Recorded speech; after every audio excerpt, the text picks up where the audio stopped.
Okay, hello everyone. Finally, we're back doing a live. I already messed up and put the live out without putting a thumbnail out, so we're off to a great start today.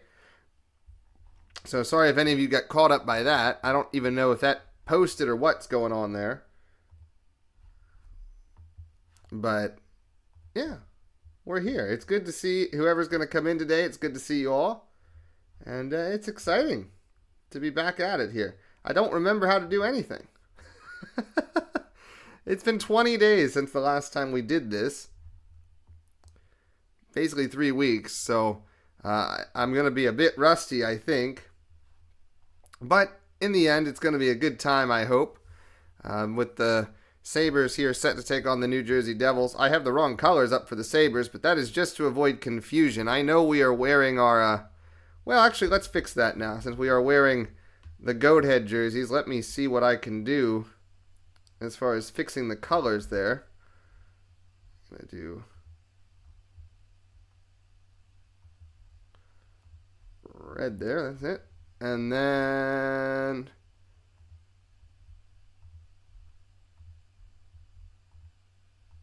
there we go. Perfect.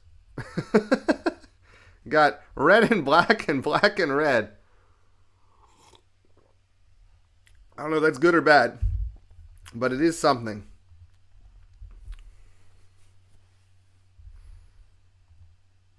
So everything should be all updated, ready, good to go. And hopefully that means that in the goat head it goes better than the last time we wore these jerseys. I believe the last time we wore these jerseys was against Calgary. Is that right? I don't remember, but it didn't go very well, I'm pretty sure. So got to do a bit better in this one here tonight than we did there. We got to do a bit better than we did against Pittsburgh as well. Hope everyone had a great Thanksgiving if you're American. Hope everyone had a great American Thanksgiving there. Boy, the Sabres need to find a way to get these home points, regardless of the opposition. There's not many home games coming up the pike here, so we got to get points here. Hey, Juice, go Sabres. Good to see you. Thanks for stopping by. Hopefully this is going to be a better outing than our game on Wednesday against the Penguins.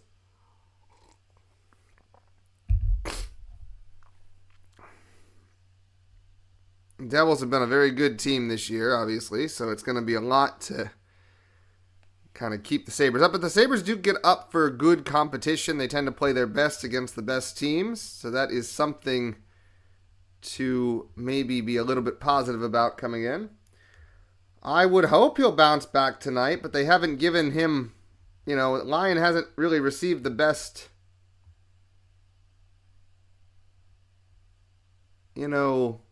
sorry, trying to adjust that first there. Lyon hasn't really received the best treatment that you'd want to see from a goaltender. I mean, he played against, Carolina, and then he got put in against Colorado for 3 minutes, got shelled because there wasn't much in the way of defense, and then he wasn't really allowed to play for about 2 weeks. So it's tough. He's used to that because he's basically been a career backup, but you think you've done enough to become the starter, and then they decide to play the hot hand for a while. It's tough. So he needs a good game, but they need to be good in front of him in the first period, not let him get back up to speed. Don't let him get shelled early, I think is really, really important. Because this is, if New Jersey pushes early and gets lots of pucks to the net early, it could become a challenge if he's not, back up to full speed. But I'm sure he'll be good. He's done these long stretches without playing in his career. He knows how to handle it. Certainly he has all the motivation in the world to get back in the good graces. Although, it will be interesting to see what they do tomorrow if he plays well. Because it's a back-to-back, so he's probably not going to play. And then if the guy tomorrow plays well, do you just ignore Lyon again and just go with that guy if you're doing the hot hand? It's going to be real interesting to see how the Sabres approach it this weekend and moving forward. Game is underway. Sabres win the opening face-off, a rarity, but they have it. Greenway's back out there tonight. He's had 2 games off for his load management, which is just weird to say in hockey terms. Krebs took it to the corner, and he threw it back in front of the net. New Jersey breaks it out and tries to tip it forward. Greenway, Krebs, and Malestein forming that fourth line tonight. Sabres have it in their own zone. Dahlin takes it, and he tries to throw it up ice. He finds Zucker at center. Zucker leaves it for McLeod, who takes a shot on Allen, who makes the save to get things started here. So Buffalo getting the first shot in the early going. That's much faster than we usually get the first shot. Usually it takes us a few minutes to get into the game, but a pretty good pass up there, and then a good pass to McLeod with speed, and he's able to come in and get the shot. So 19-17 to go in the first period. Sabres have the first shot. And the Devils are a very good team, obviously. They've been a good team last year and into this year. They got off to a really hot start. They've come back down a little bit, but still playing really solid hockey across the board. Much better home team than they are a road team. They're a little below or at 500 on the road. They're really, really good at home. Fortunately, we're getting them on the road for this one. Devils have the puck in their zone. They lose the puck now as they get it to the blue line, and it is brought away by Zucker. Zucker tries to bring it into the zone and is able to just dump it down. Quinn was ahead of him. He had to play it in to avoid the offside. Quinn is able to get a nice back check there, which lets the Sabres get control of the puck in their own zone. Byram leaves it for his D partner there, and out they come. Pass across, chipped in there by Kozak. They go to the back wall. Turnover in front. Benson has a shot, but he puts it wide. Ostlund gets control, sends it down and around, where it is followed up by Owen Power. Sabres bring in the forecheck a little bit, but they cannot control it, and the Devils bring it out and up and away. Bratt has it now, and he brings it down low behind the net. And he works it back out to the point. That was out of the zone, and the Sabres will get possession of it. Still offsides if the Devils don't back out, and they finally do back out there. So now Buffalo, Samuelson plays it up the ice, dumping it in from center, and they're chasing now. But Allen's able to play it out and away. And then a misplay there by Jacob Bryson, and that's going to give New Jersey possession in their offensive zone. They try to cycle the puck. A shot comes in. Save made by Lyon. Nice pad save there. So he makes his first save in about something like 18 days. And we'll get a stoppage there. That's not great play there from Jacob Bryson. Just lets the puck get past him down and into the zone. Not a wonderful way to get this one started. Defensively, you'd like to see a bit better play and not things that have plagued this team the whole year. But, at this point, where we are in the season, you kind of are what you are at this point to a degree. You can get a little bit better, but if you haven't fixed a lot of your mistakes at this point, those are going to be things that haunt you the whole year. Puck is dropped, and now the gloves are dropped. Tage Thompson is fighting? Okay. Fighting Noesen. This is going to be a bad trade-off here for the Sabres. Good for Thompson, I guess, for getting into the game, but what are you doing? They're grappling with each other. Nobody's really been able to get a lot of punches in. Thompson tries to get over the top on him, takes off Nosen's helmet, trying to get his fist free and takes him down, and then gets a punch in, and then grabs Thompson's face from the ice. But Thompson pretty much won that fight, so what is going on as Tage Thompson fights Noesen? But kind of a bad trade-off, you'd have to say there for the Sabres. But that is, if we call the goal-scoring Thompson Rage Thompson, I don't know what the fighting Thompson is. Anyway, you have to say the Devils probably get what they want, trading a fourth-line forward there for Tage Thompson. But hey, is that going to energize the team? If it does, we'll see. Is the purpose of that to energize the team, or just he wanted to fight? Can't say you're going to see that very much. But hey, we'll take it.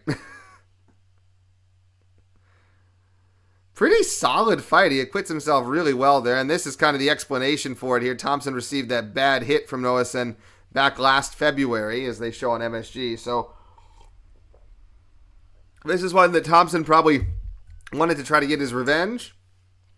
And, he does, as Tuck takes a shot, which is saved by Allen. He gives up the rebound, but it is swept away by New Jersey. 17:25 to go here in the first period. Sabres bring it into the zone with Dahlin. Dahlin brings it down to the circles, and he tries to center it, but ends up giving it away to New Jersey. But he keeps up with the play, but the Devils able to break it out. But not cleanly there. Samuelsson gives it up, and they rule that play out and offside. And then Cotter takes a late shot then on Alex Lyon, and this is going to get nasty. Already these two teams not very thrilled with each other. And Cotter taking that late shot in on Lyon. Lyon wasn't happy about it, and nor were the Sabres. Play had already been blown well dead. Nobody's even skating anymore. It's almost like Samuelsson can't believe he went ahead and did it. But I'd say not really enough there. I know you don't want to take a penalty, but if you're Samuelsson, I'd like a bit more of a reaction to it. He gave him a little shove, but, show that that's unacceptable, that you're not going to put up with that all night. A little shove doesn't do very much in the way of stopping that sort of behavior. 17:06 here, first period to go. Buffalo 2 shots, New Jersey no shots. Face-off coming outside of the Buffalo zone. New Jersey wins it. They dump it down and in. In on the forecheck. Grichik and Palat tie it up behind the net.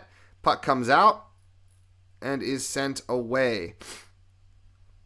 Devils now control it at center, but it's tipped away there by Jack Quinn, but he couldn't get control of it, and now the Sabres do get control of it. Jack Quinn has it. Quick shot in front to McLeod. Save made by Allen. Pretty good chance there off a takeaway. And now New Jersey comes back the other way, but they get tied up right into the entry point of the zone, and McLeod skates away with it. This second line has been really the best line for this team the last few games here. Quinn dumps it down in. McLeod chases after it. The Devils have control. And Mercer has it in the corner, his own end, and he's able to try to skate out with it, but he turns it over to Peyton Krebs. Krebs tries to find somebody, ends up dumping it behind the net to Malenstein. Greenway is there. He takes control. He's tied up a little bit, and he's able to win it free, and then he's tied up again. But now he gets it down low to Krebs. Krebs to Malenstein in the circle, gets a shot away. It is saved by Allen. A really nice one-time shot there. That had a good chance. And then Greenway takes a shot in, and it's loose in front as the rebound couldn't be controlled. Bryson a shot. Rebound is there by Allen. And again, the Sabres can't quite control the rebound, but a really good shift here, generating a lot of chances. And Allen is showing that he is giving up the rebounds here in the early going. Devils still trying to control it in their own zone. Puck is rolled out to center ice. And now the Devils are going to work it up ice here. Buffalo was able to pick up 3 shots on that shift, now leading 5-0 in the shot category. Devils bring it into the zone. They aren't able to get a ton of possession. There's a quick shot comes in, save made by Lyon.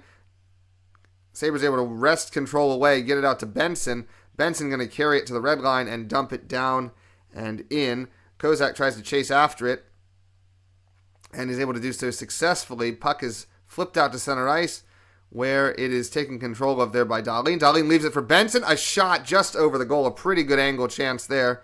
Doan is able to keep it in, throws it back down low to Benson. Benson has 2 defensemen. He gets shoved into the boards. Pretty nice physical play there by the Devils, but they turn it right back over. Samuelsson a shot, save made by Allen.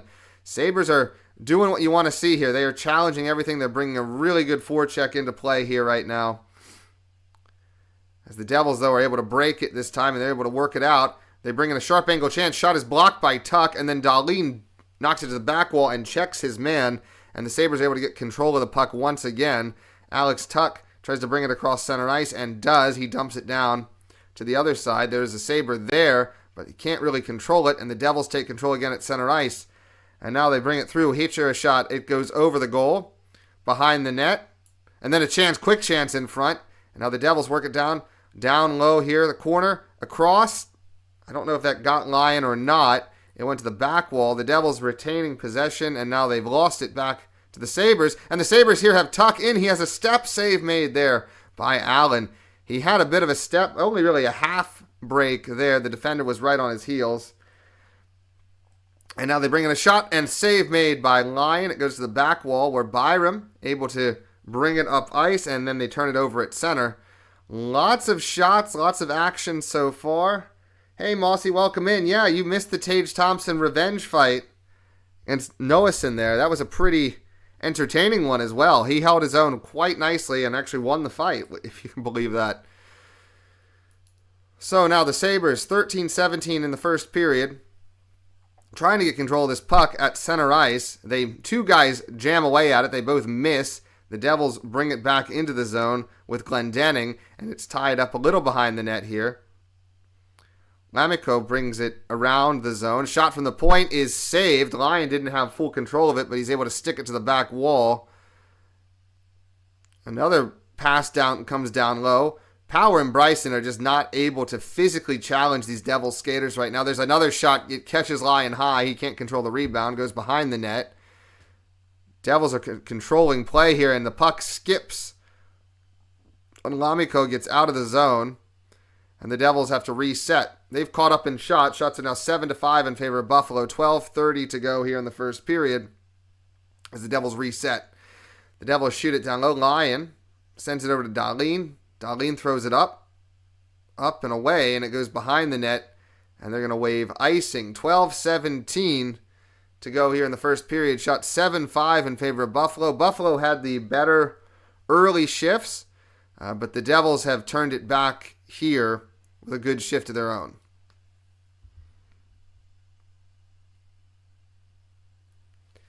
Mossy, how you doing? It's good to see you. Thanks for stopping by today. That Thompson fight was a pretty good one, for sure. They've been released from the box now, have Thompson and Noasen. So, everyone is back. Rosters are full. And the faceoff is won by Buffalo as they get it out to center ice. And here comes Peyton Krebs into the zone. Tries to go behind the net with it. He's able to maintain possession. Gets it to Samuelson. Samuelson takes a shot. And the puck is held by Allen with Greenway right on the doorstep. The puck actually ended up trickling there into the back of the net, but they'd already waved it off. So no harm, no foul there for the Devils. They're going to go to a stoppage. 12:02 to go in the first period. So at least it's going to be an action-packed one so far. Lots of good shots. Both teams are up for it. Both teams want it. So that's something that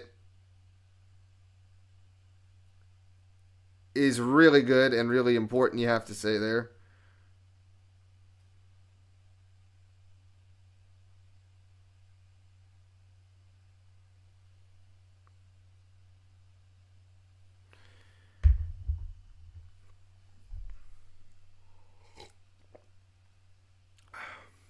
Going to commercial here.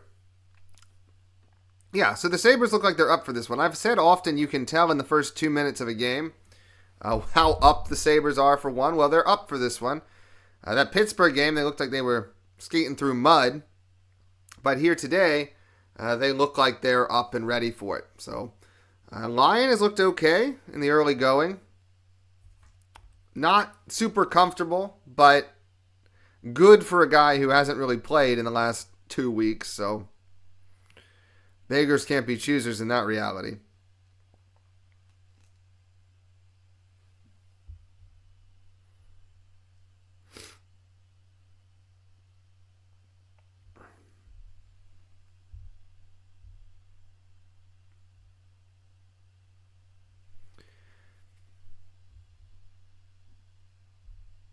New Jersey's one of those teams that is just generally they're difficult to deal with, difficult to play against.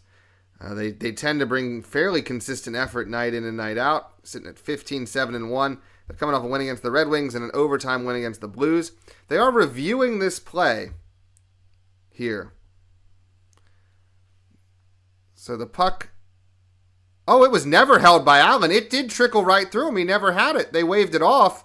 But he never had control of the puck, and Greenway was able to tip it through his pads. And are they reviewing whether or not that could potentially be a goal? The refs did blow it dead, but if that puck was never stopped, if that puck was never held, this could be very good for Buffalo.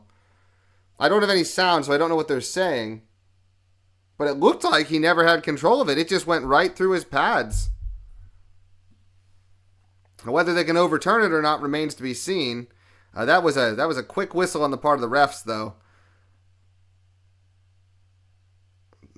Who knows what they're going to do here?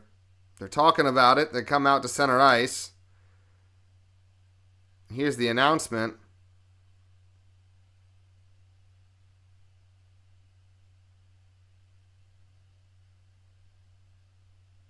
And they say no goal on that. It's tough to say, when the refs blow the whistle that quick, when they lose sight of the puck, it's going to be tough to overturn it. It's one of those things like when they blow someone down by contact in football, you can't really advance the play regardless of what happens. So that's one of those calls where you make a mistake as a ref, and then the team can't do anything about it. But at least that review was initiated by the referees themselves, which was fair. It's basically like, well, we can't do anything about it, but we'll look at it and humor you. I mean, fat lot of good that does the Sabres, but that's where we are. So, game restarts, still 0-0. Tuck drops it off here, and now he tries to bring it across center himself. I don't know how that was onside. Dahlin tries to play it back to Tuck, and the puck is taken away by Mayer, and now the puck comes in, down low, Bott, down, back to the point. Siegenthaler keeps it alive to Samuelsson, who is tied up behind the net and checked very, very hard there by Mayer.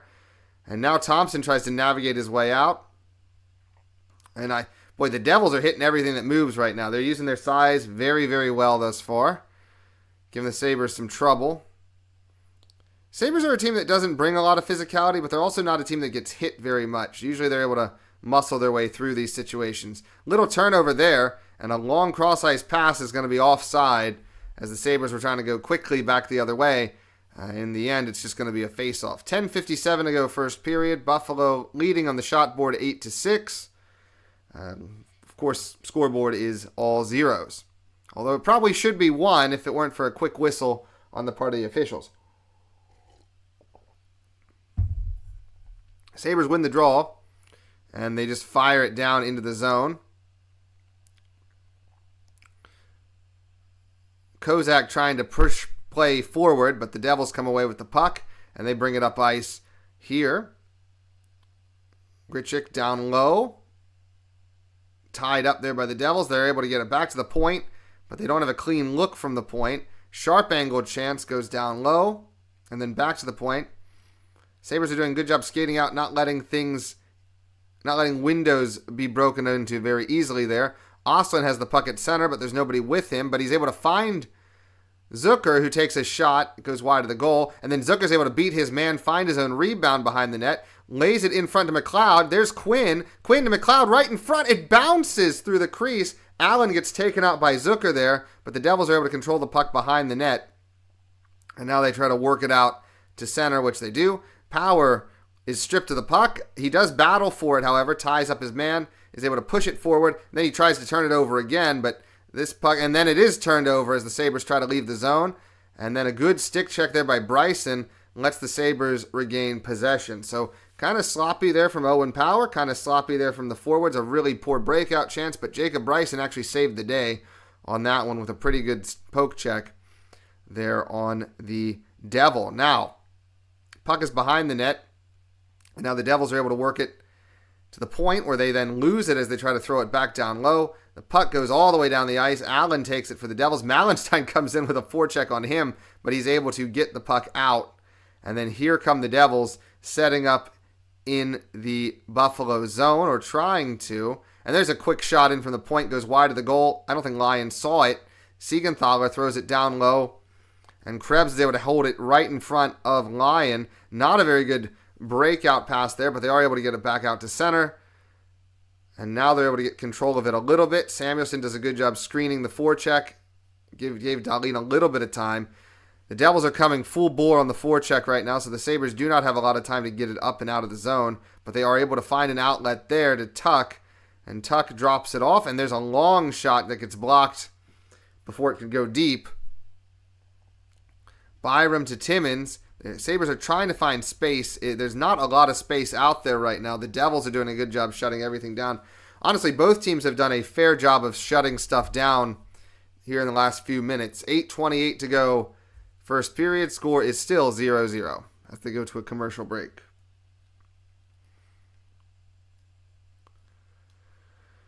So, yeah, you gotta say, like, the Devils have been able to bring the physicality where the Sabres have not thus far. But at the same time, the Sabres are not being knocked off their game. They've had some mistakes, but they've been able to recover from the mistakes through pretty good play and pretty good effort. The effort's certainly there thus far tonight, and that's something that at least we can hang our hats on. So as long as the effort's there, you can't complain too much. It's a difficult game to get a good result in, New Jersey being what they are, but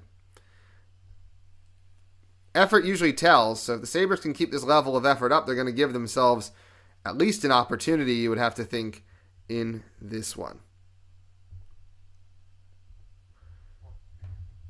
If we go around the division today, other Atlantic Division teams in action. Ottawa is in St. Louis. They're tied at 0. Calgary and Florida are tied at 2 already in a game in Florida. The Maple Leafs are going to be in Washington a little bit later on.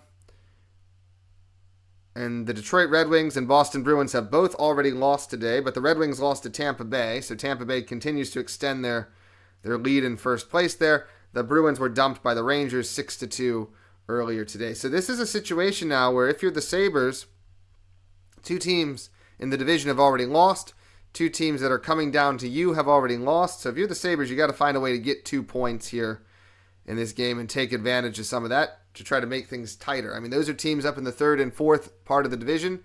So you want to try to tighten things up a little bit. And 2 points would certainly do that, get you back in the mix in the division a little bit. Obviously, the Sabres are a ways out right now, but not far enough out to not be a part of the conversation.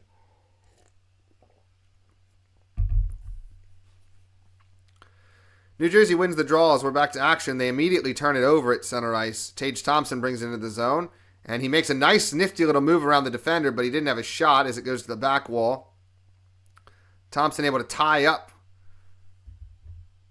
his man there in the offensive zone. The puck leaks out, and the Devils are able to get control, unfortunately, there. Doan was coming in, but the puck leaked out kind of in the wrong spot for him.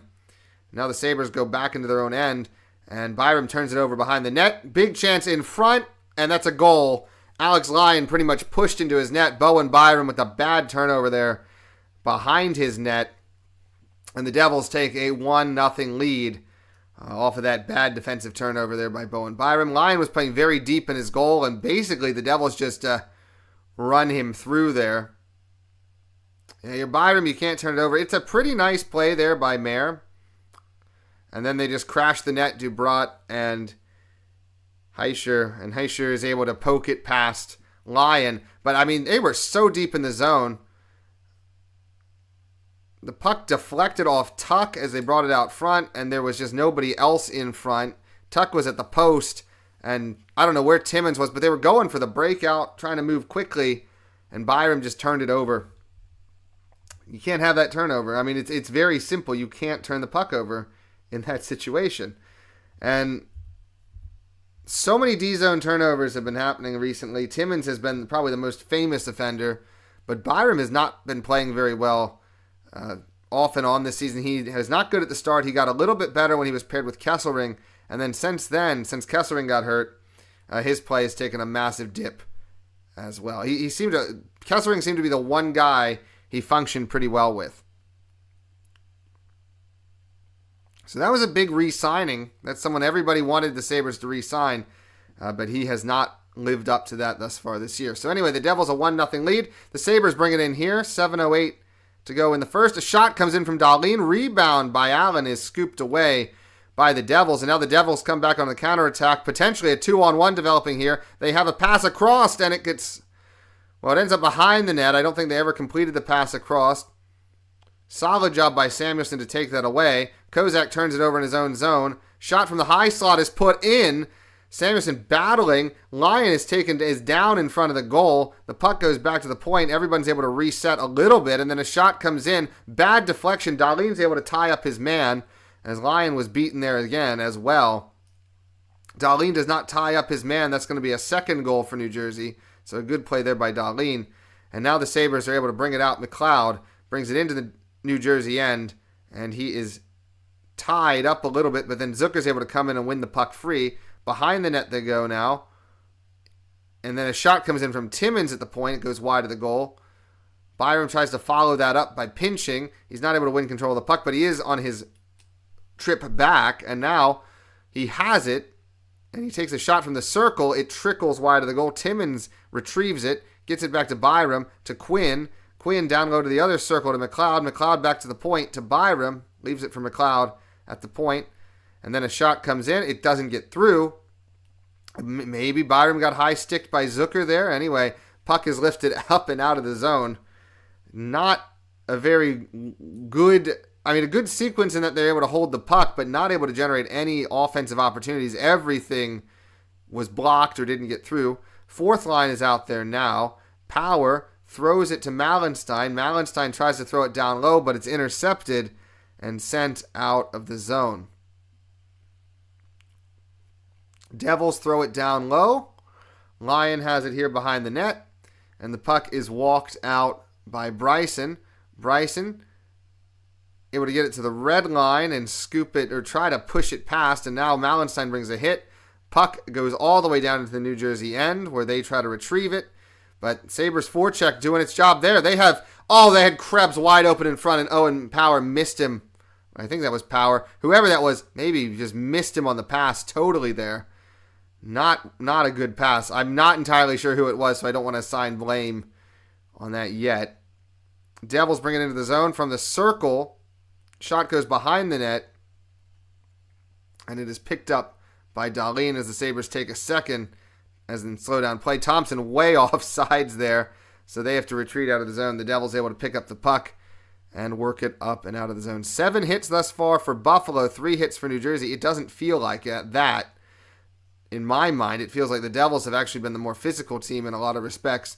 But, we gotta believe what the stats say, right? So, Devils taking a minute, 4:05 to go in the first period, and now they find their man up and away. Shot comes in, great save by Lyon. Cotter was in on like a half breakaway there. Lyon, the last line of defense, able to come up with a big stop there. Sabres counterattack. Thompson is not able to get it through. He turns it over in the New Jersey zone, and the Devils are up and out again. Cotter left it there for his line mate, and the Sabres were able to get control of it, and they dump it down one more time. Allen out to play it, and he rings it around the glass. Kozak has it in the half wall, is able to get it down to Benson. Oslin able to scoop it around the zone, and then a shot comes in. It is blocked, or it kind of hit Kozak, and the Sabres keep it going along the back wall back to the point. Oslin picks it up from the half wall. He's able to get it across, and the shot, half play, just kind of a wasteful play there as it goes around the zone and out. Byram picks it up, and he's able to find Quinn. Now Quinn brings it in. It's brought into the zone.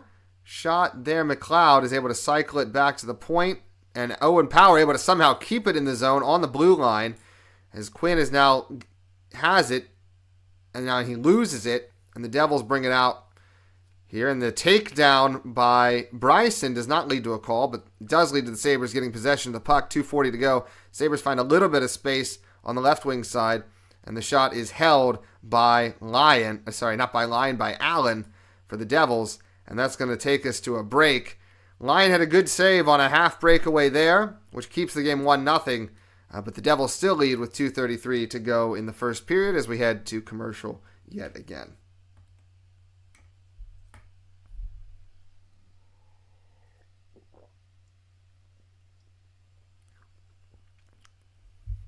So not really been, it hasn't been a bad start. Just the one mistake, the turnover there by Bowen Byram led to the New Jersey goal, and that is why it is 1-0 in favor of the Devils right now. Unfortunate set of circumstances, but not wholly unexpected, given that is typically how the Sabres give up their goals, is it's not usually a tremendous chance generated by the other team doing something spectacular. It's usually the Sabres just handing the other team grade A opportunity after grade A opportunity.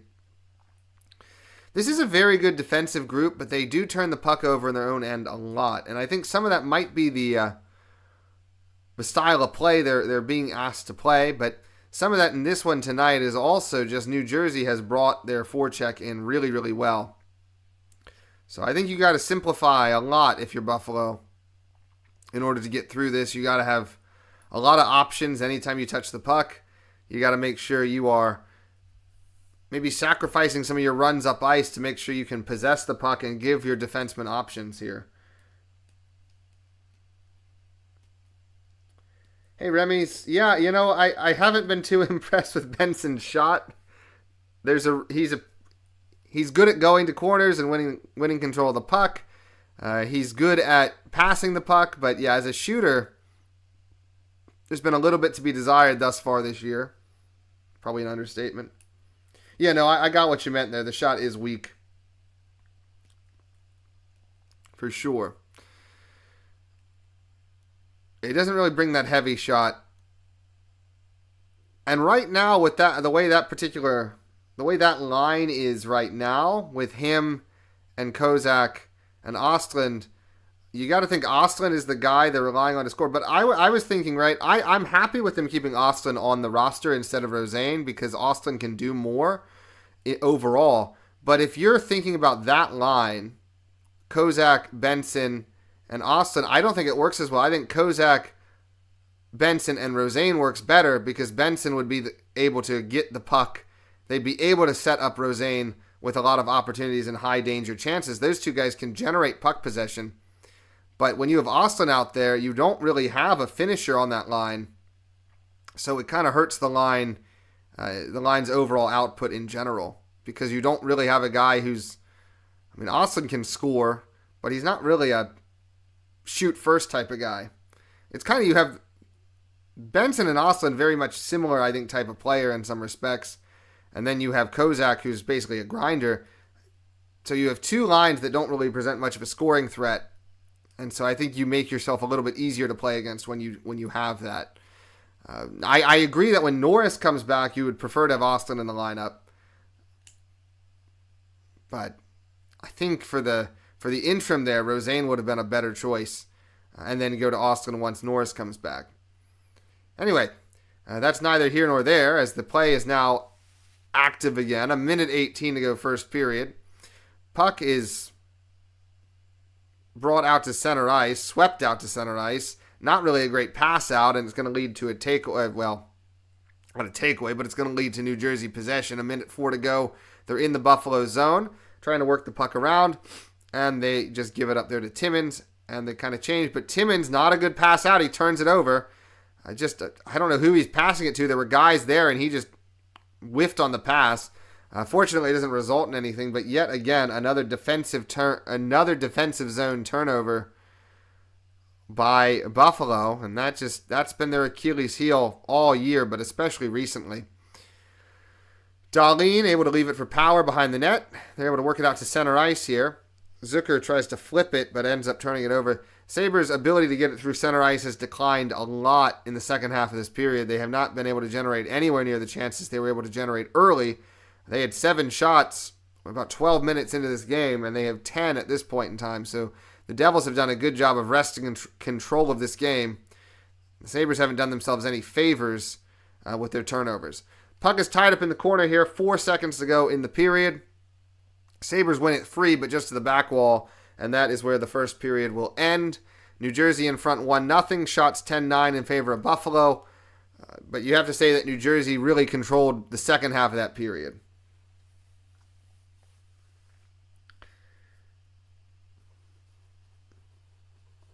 Yeah, look, the Devils are a tough team to beat on a good night, but it's really tough when you give them the first goal. And although Allen has looked beatable, I think he's really good at making that initial save, so you have to be able to go to the net and generate those kind of dirty looks and those dirty chances and find ways to get the puck in the goal. But it's frustrating because the Sabres really looked like they may have had a goal early, but it got blown off because of that quick whistle. So, it's the way the cookie crumbles sometimes, but you can't hang your head. You got to keep going. You can't blame it on circumstance. So, Sabres are also ridiculously bad when giving up the first goal as well this year. I don't remember what the record is, but it's not pretty. I mean, most teams don't do very well when they give up the first goal. The problem with the Sabres is they usually tend to give up the second goal as well, so they usually compound the issue. or they tie it up and then immediately give up the second goal.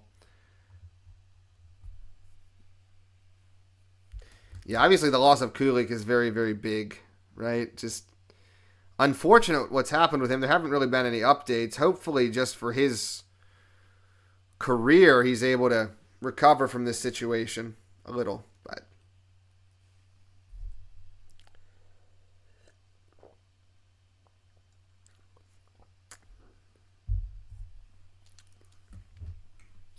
so we'll take a look a little bit at what the stats say from that first period. Also take a look around at the other games going on. Montreal is leading the Golden Knights 1-0. I didn't mention them earlier. Ottawa and the Blues have gotten to first intermission tied. Calgary and Florida still at 2-2. Obviously, Detroit lost to Tampa Bay, and Boston lost to the Rangers earlier today.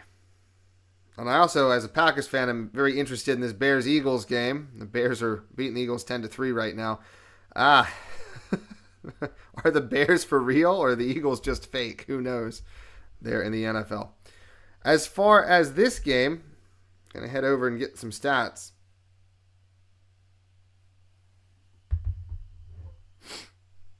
Just takes me a second because everything is slow. The stats so far in this one, obviously shots are 10-9 in favor of Buffalo. Face-offs, this is a rare occasion, but the Sabres are winning in the face-off department. They've won 7 of 12. The Devils have won, of course, 5 of 12. So good start in the face-off circle for Buffalo. If they were able to win this game in the face-off circle, it'd only be their second win of the year in terms of face-off percentage. Hits are 9-5 in favor of Buffalo. The Devils have blocked 6 shots, the Sabres 3 shots. Both teams have 6 giveaways. The Sabres actually have 5 takeaways thus far. So they have done a good job of generating possession off of New Jersey mistakes. When the Sabres make mistakes, it tends to be in their own zone. When the Devils make mistakes, it tends to be in center ice. They don't do a lot of own zone turnovers. But the Sabres early on did a very good job. They had a couple really good shifts. They did good on the forecheck, those couple shifts, but it kind of faded there the second half of the period simply because they could not get possession of the puck cleanly. They couldn't get it through center ice cleanly. So I think they have to reevaluate their breakouts. And I mean, that tends to happen to the Sabres pretty much every game. They have to always change their approach because it's just too tough to get the puck through the zone with the long passes out of your defensive end. So long way to go in this one still. And look, the Sabres are skating. They are up for it. You just got to hope they maintain that effort through the entire last 40 minutes of this one.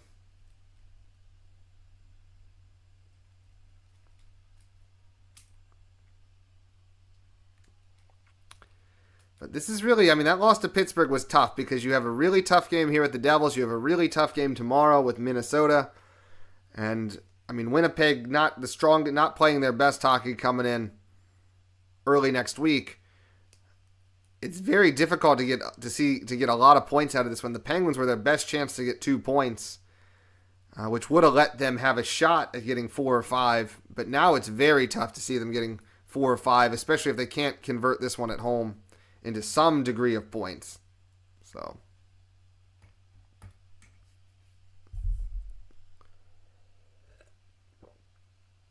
the one good point you'd have to say is that Lyon has looked pretty solid thus far. Hasn't exactly been smooth, but it's been good enough. We still feel a little bit safer with him in net than with UPL in net, I'll say that. The goal that he gave up was simply because of the turnover and because there was nobody to protect him in front. Tuck was guarding the post, but there was nobody in front, nobody at the other post. So, because they got caught, because of that turnover, they're trying to break it out. They all get caught. I'll have to look at the video later to see exactly where Timmins was on that play, but there just was nobody there to help protect the Lions. So not really his fault on that goal. Maybe you'd like to see him be a little bit stronger in terms of keeping that out, but he was being walked down on at that point. He was so far back in his net, and he had no way to really get out and get position. Not much he could have done.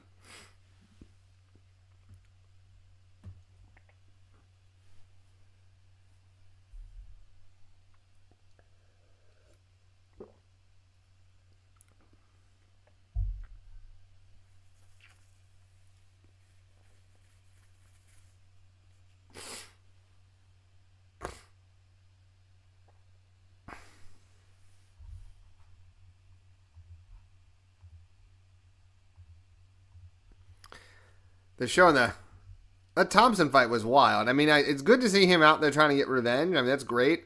I will say that almost from the time he came back is where you could find the Sabres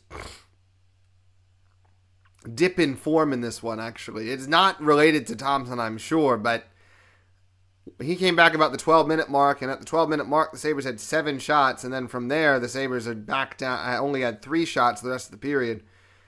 That's too much to say that it's on Thompson for sure. I mean, I don't think he played that badly after he came back out, but it's just an interesting point there that after he came back into the lineup, the team overall began to struggle a little bit.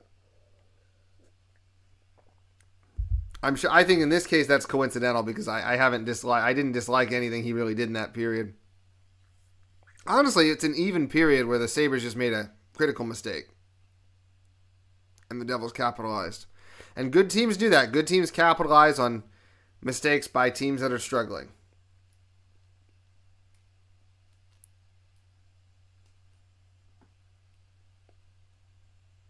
So, hopefully when we get back to hockey here, the Sabres will come out with a lot of energy and are going to be able to put something past Allen.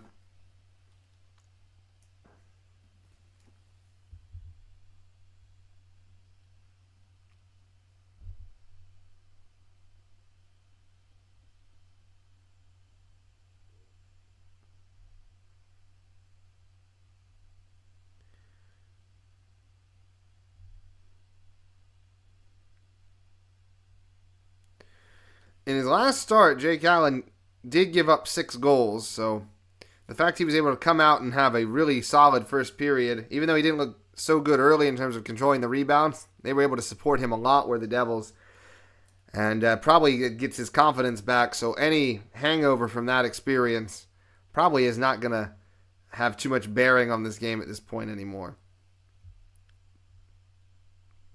His 3 starts before that, he had only given up a goal, so he's really a goalie where he either gives up a lot or he gives up almost nothing.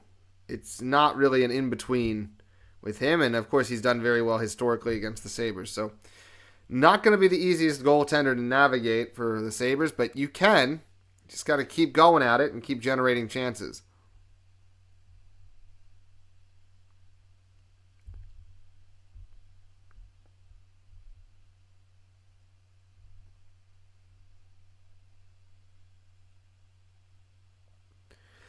Sabres penalty kill has fallen to second in the league, only 87.9%.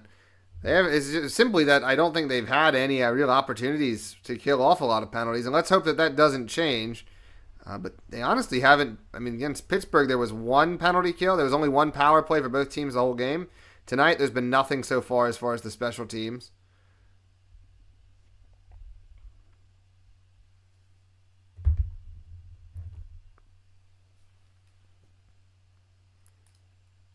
So it's one of those where you kind of got to hope that you don't want to take penalties, but you do want to be able to play to your strengths. The power play is not a strength. The penalty kill is sometimes able to generate momentum. Obviously, I'm not saying you take a penalty, but you'd like to have something that you can hang your hat on go well.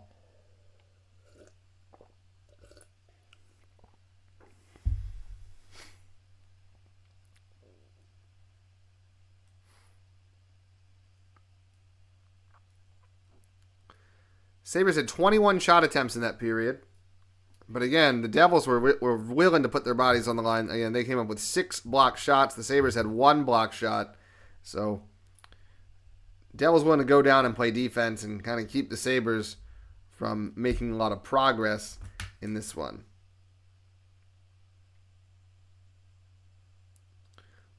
Rasmus Dahlin has listed as having 3 hits already thus far in this one. The rest of the team in total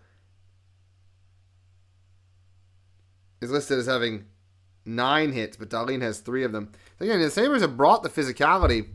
Not hard hits, mind, but enough that they're letting the Devils know that they are there. Obviously, that's probably a point of emphasis. A big team. The Devils are a big team, so even if you hit them, it doesn't always have the biggest effect in the world.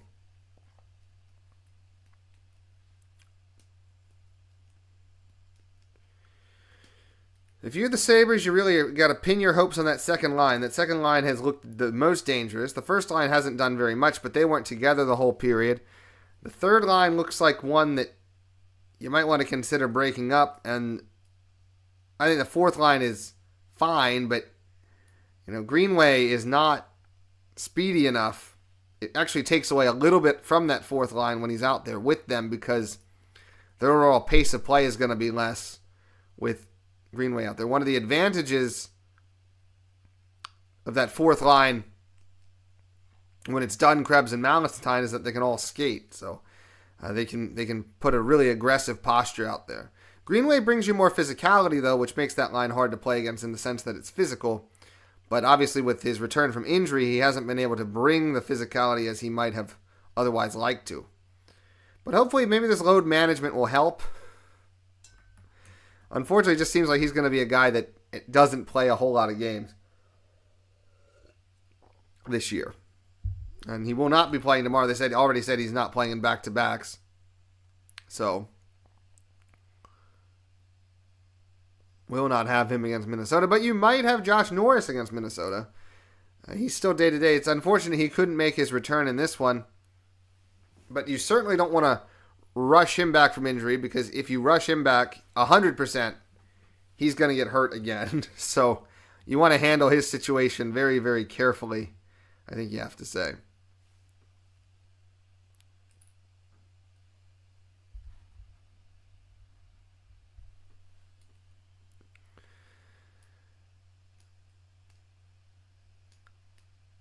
But we're getting to, I don't know how much, Norris will probably move the needle, but we're getting to the point now, and obviously Kulik would move the needle if he's able to come back.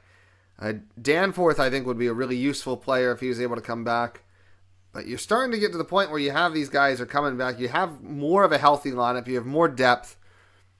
And we saw what they could do last week with their improved depth, but thus far this week, it's been a struggle a little bit. Only the second line has been able to generate offense, and that is mostly off of the return of Zucker. Benson has been fine, but you also want to see him offer a little bit more as well. Although, again, they're playing him with a line where they don't really have a finisher, so it's tough for him to generate much. The theory with putting Benson down there is that you can still get that top group together on the power play. The trouble is the Sabres haven't been able to get any power plays. So you haven't really had the opportunity for Benson, Zucker, and Thompson to operate together yet in these last two games.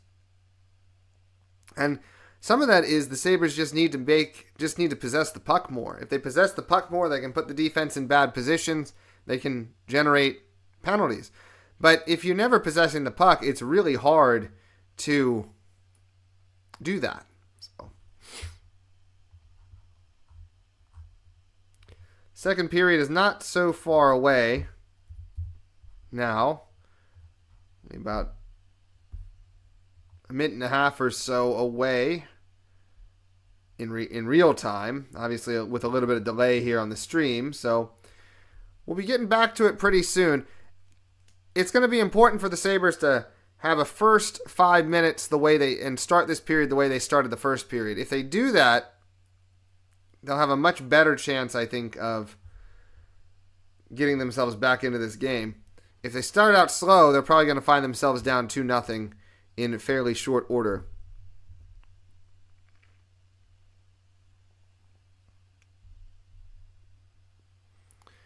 Sabres were listed as having 4 scoring chances to the Devils' 3 scoring chances in that period. That seems about right. But again, a lot of the scoring chances coming early in the period, not so much being generated later in the period.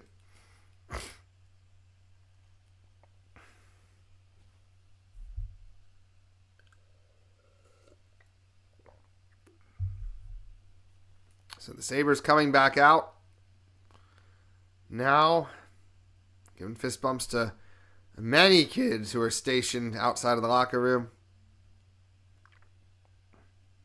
Probably a lot of families would be in attendance to this one, day after Thanksgiving, so probably lots of people are in town, lots of people hanging out.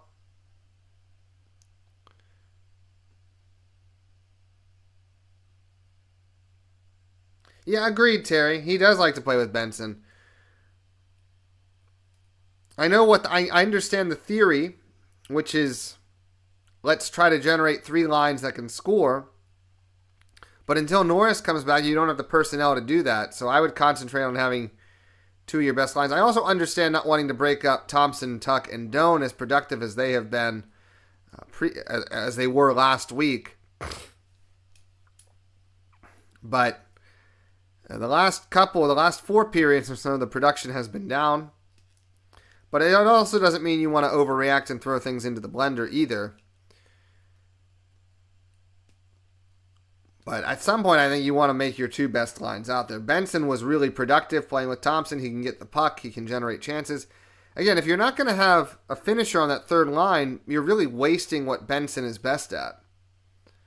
So if you're going to have Austin there, who I again think Austin should be on this team instead of Rosane because I think he's a better overall player, but Rosane fits that line combination much better.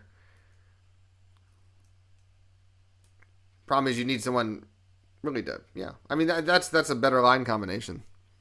You can keep Kozak there because you need someone to do faceoffs, but anyway, it's kind of a minor gripe in this point, but I'd like to see them have 2 really, really solid top lines. And I think they have that, but trying to get it could be better, right? Potentially.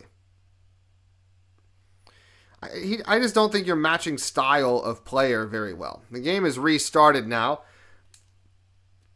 Puck is down low into the New Jersey end. It's the 4th line, as Lindy does like to start that 4th line out for periods, which I think is a good way to generate energy or try to generate energy. You're probably not going to get many goals to start periods that way, but it's a good way to get your team into the game. Devils bring it down low here. Greenway throws a check, and then Samuelson throws a check, and the Sabres are able to win control of the puck, bring it out to center. Krebs is able to get around his man and kind of stick it into the corner there. Tied up as Siegenthaler goes down, and the Devils are able to float the puck out to center ice where the Sabres take control. Byram throws it up ice, and it is brought into the zone by... I believe that is Tuck. Yeah, it's Tuck, but Sabres not able to complete the forecheck. The Devils bring it back down the ice. Mercer tries to get control of it at the back wall, battling with Byram and Timmins. And then Thompson throws it up ice for the Sabres, where it is taken by New Jersey. The Devils poke it back down in the Buffalo end. And then Timmins lets his man go. Byram picks him up behind the net. They battle for it. Byram is forechecked, loses control of the puck. Timmins takes it up and tries to get it up to Thompson, who almost gave it away in a bad position. And then Thompson loses the puck trying to enter the zone offside. So with 18:24 to go in the second, no shots for either team in the period thus far. Bit of a disjointed offensive start here for Buffalo.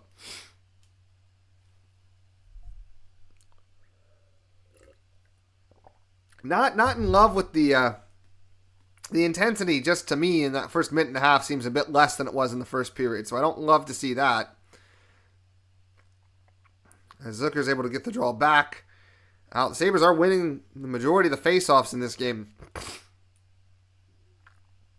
thus far, which is a bit of a rare occurrence for them.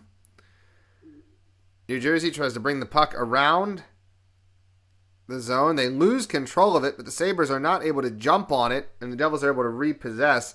Zucker comes in trying to stick on the forecheck, but the Devils are doing a good job skating away from the pressure, and they have a lot of support back there, which lets them bring it up to center ice and dump it down. Now, that's what I want to see the Sabres do more of in their own zone. I want to see them establish more support for their defensemen. I think they turn it over a lot less as the Devils get a shot away there, which is saved by Lyon. What New Jersey did right there, the way that they skated away from the other team's forecheck, they got guys back and created a system by which they could get the puck up the ice. I want to see the Sabres do that more. I know that's not Lindy Ruff's style. I know he wants to attack. But with these guys who are so loose with the puck and do not have the best passing instinct in the world, I think it's a really dangerous style to play. You got to have more support for your guys when they try to bring the puck out of the zone. Sabres win the draw. Austin's able to get it down low. And Kozak in front. Oh, Allen had vacated the net. He had not come back in. Kozak threw it towards the net front. And nearly there was a tip in. Dahlin takes a shot from the point. It's blocked down. And then he's able to get that block and throw it back down low. Benson retrieves it. He tries to scoot it out to the point, but there was nobody there. Sabres had to vacate the zone. 17:08 to go in the period. Puck goes to the circle now. A good shot wide of the goal. Maybe Allen saw it off. Austin following up. The third line generating some opportunities here now. Shot comes in. Benson couldn't quite find it. And it goes to the back wall for Austin. Austin from behind the net brings it out to the circle. Then he doubles back and throws it to Benson behind the net to Samuelson as they play it around the zone, continuing to play it around the zone. Samuelson with a soft shot in on Allen, who gives up the rebound but is able to cover. There was nobody there for it. And with 16:38 to go, Sabres are in front 12-10 on the shot board. Yeah, that was a puck that just got thrown towards the net. Allen had to hop over it. And then Austin driving the net nearly got a stick on it. Just a nifty little play from Kozak, knowing that the goalie was out of position. Nearly caused some trouble. First time tonight so far that third line has looked pretty solid. Top line is out there now. Thompson, Tuck, and Doan. Draw is won by the Devils. Sorry, having some trouble here with my nose. I'm sorry for the unpleasant sounds at the moment. Chance in front here for the Devils. And it goes nowhere as the Sabres now bring it up with Tuck. Tuck has 3 men around him and no support, so of course he loses the puck.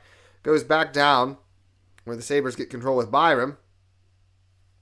Byram pings it off the wall, and it goes to Allen, who shuffles it to the Devils defender. And the puck goes now to the Sabres behind the net. Power tries to bring it out.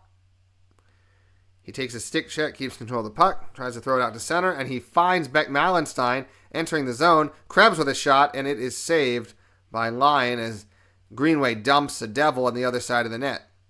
15:46 to go in the second. Each line has put together a semi-decent shift here to start the period, except you'd say the top line. The top line has been very quiet thus far in this one, and they were quiet against Pittsburgh as well. So you have to wonder, they were so good last week, you have to wonder what is going on with them. Maybe teams have made an adjustment to how they like to play, and in that case, they're going to have to find a way to adjust back. Draw coming here in the New Jersey end. Taking their time to drop it. They finally do drop it. And Quinn takes a quick shot, but it gets blocked to the back wall. They try to bring the forecheck, and Dahlin is able to keep it in the zone. Samuelson has it in the circle. He picks his spot, and it's deflected in front. And now a chance coming back here to the point. McLeod, a shot from the point, goes wide of the goal.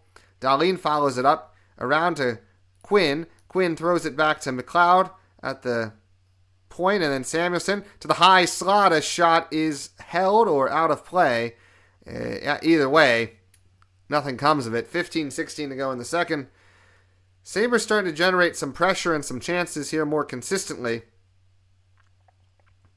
They've shown on a replay, Mayer for New Jersey just kind of grabbed Thompson and threw him down. I don't know how that wasn't a penalty. I don't know if Samuelson was trying to deflect that puck in off of White from the Devils. Pretty nifty play on his part. Almost worked out, but couldn't quite get the deflection he wanted. The puck just died in the crease, and the danger was swept away. Buffalo winning the draw. Power, a shot. Rebound in front. No, it is held by Allen, and will do the draw again. 15:10 to go in the second. Shots 15-10 in favor of Buffalo. So the shots are the same as the time at this point.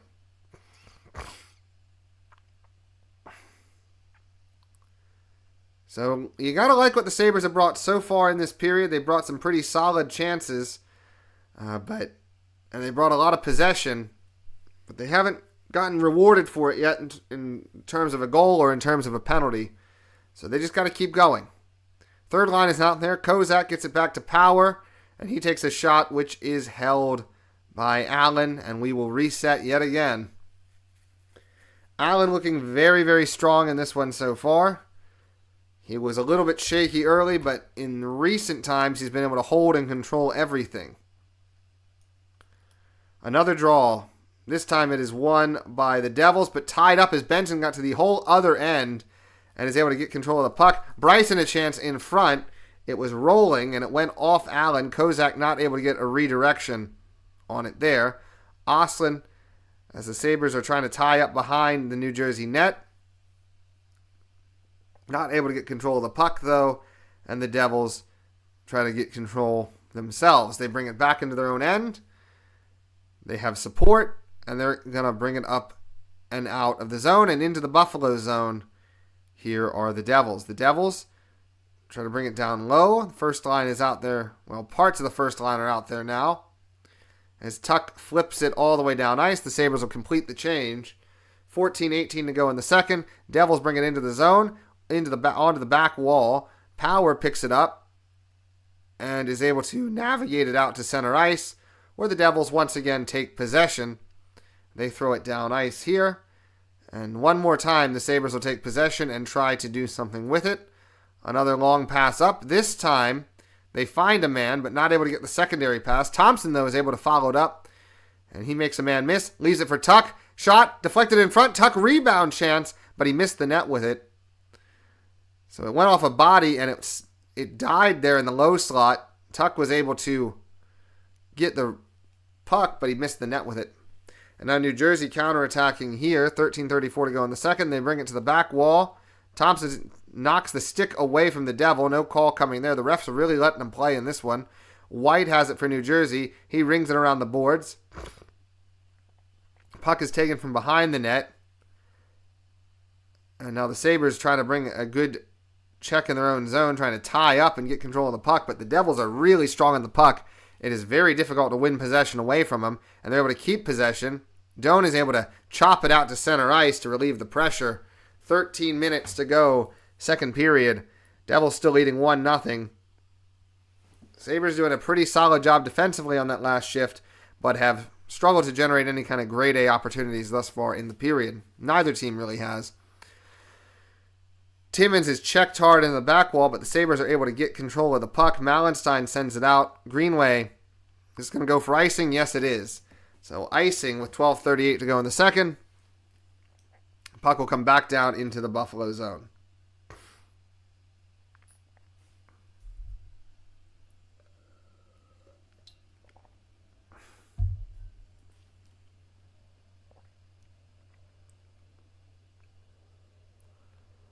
So Sabres set here to try to work this puck out. Puck is won by Krebs, and the puck is flipped up and out of play. And the faceoff will come back into the Buffalo zone. I think they are going to say that was deflected.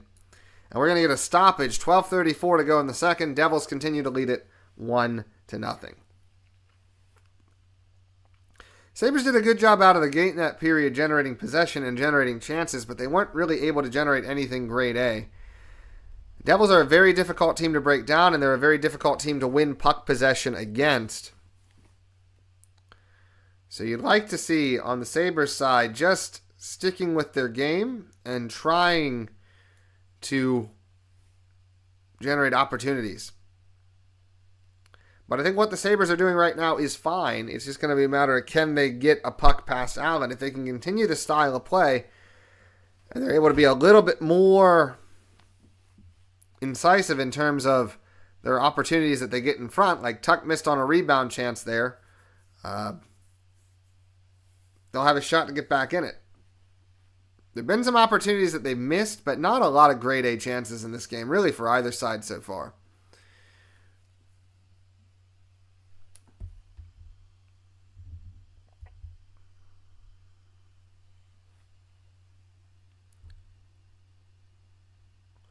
Taking a look at some other scores, Montreal's extended their lead over Vegas to 2-0. Ottawa and the Blues are still tied at 0. Calgary is beating Florida 3-2 at the moment.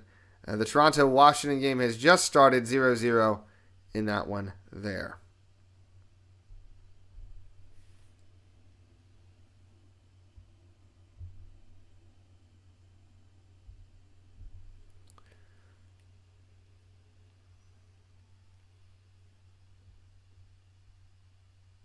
So for the Sabres, an opportunity to get some points here.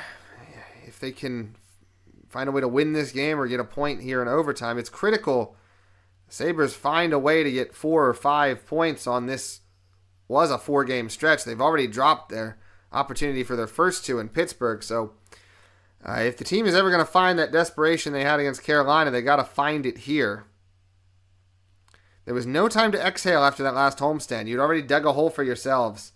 So if you think it's going to get easier, it's not. Chance here in front, and the puck goes into the high slot, and they score.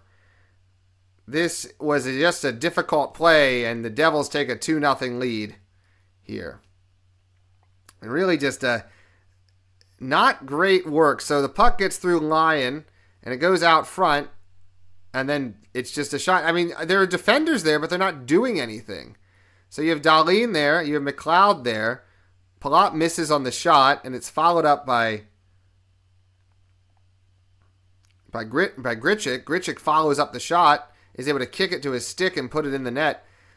Just, it looked almost as if the Sabres were falling asleep. They had 5 guys around the puck, but nobody was really defending anything.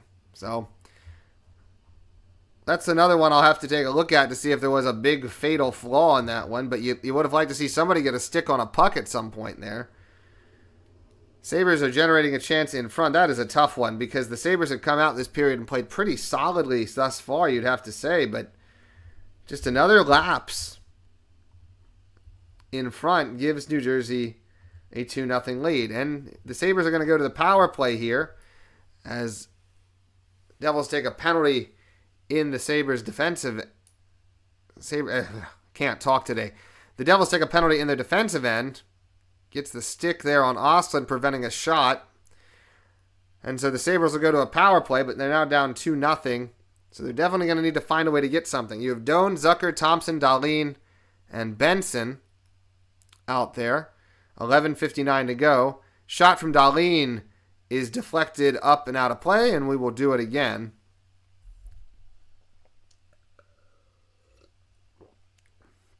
And the hole's been dug. We've seen all year the Sabres dig themselves holes. They've been able to come back in a lot of cases. But in general, even when they come back, it's not quite enough. Hopefully that's not the case here. The Devils come in with the 10th ranked power play, 82.4 their percentage. The Sabres, the 19th power play, 17.9 is their percentage. Buffalo can't really get the puck into the zone there. Thompson goes back to get it. Minute 32 to go on the man advantage. Sabres dump it down. They try to chase it in here. Dahlin leads the forecheck. Puck is back out to Benson, and they'll have a chance to set up over to Thompson. Thompson brings it into the circle, goes down low to Doan. Doan skates it around the zone to Thompson again in the circle. There's a little movement, but not a whole lot. Doan has it the other circle to Dahlin. Dahlin looks for a shot, and it flutters in. Zucker's able to get a stick on it, and now they're generating an opportunity here. Back to the point for Dahlin. Dahlin, a shot, rebound in front. It's still loose. Nobody can get a stick on it as it goes to the corner. Sabres retain possession. Benson skating in, down low. Oh, tries to go for the one-time pass across, and then pass back across to Dahlin, misses the net, and the puck is out of the zone. I think Dahlin had an opportunity to just shoot it, and he looked for the pass across to Thompson, which was missed on. Thompson fired the pass back to him, and then he missed the net with it. Power brings it up, and they are able to play it back to McLeod with speed as the second power play unit's out there now. Byram looks to Thompson. Thompson tries to skate it in, takes a shot, a well-placed shot, but Allen's able to handle it. The rebound is swept away, and that's where this first power play of the night will end for Buffalo. I think it wasn't a bad power play. They were able to generate some looks and chances. Early it wasn't great, but they had a pretty good opportunity a couple of times. They just missed on a pass here or there. Now back to even strength, and we're over the halfway point in this game. McLeod, a good pass down low, but the save was made by Allen on Tuck. As now Quinn's going to bring it into the zone, and he's able to swipe it across the blue line, and somehow Samuelson keeps it in, takes a shot which catches Allen, but is not able to get past him. But I don't quite think Allen was expecting it. Samuelson making some really impressive plays there. The keep in and then a really nice shot. 19:18 to go in the second. Samuelson throws it up ice, and the puck deflects out of play, and we'll get a stoppage there. And we'll head to the break. So 2-0 in favor of New Jersey, 19:13 to go in the second.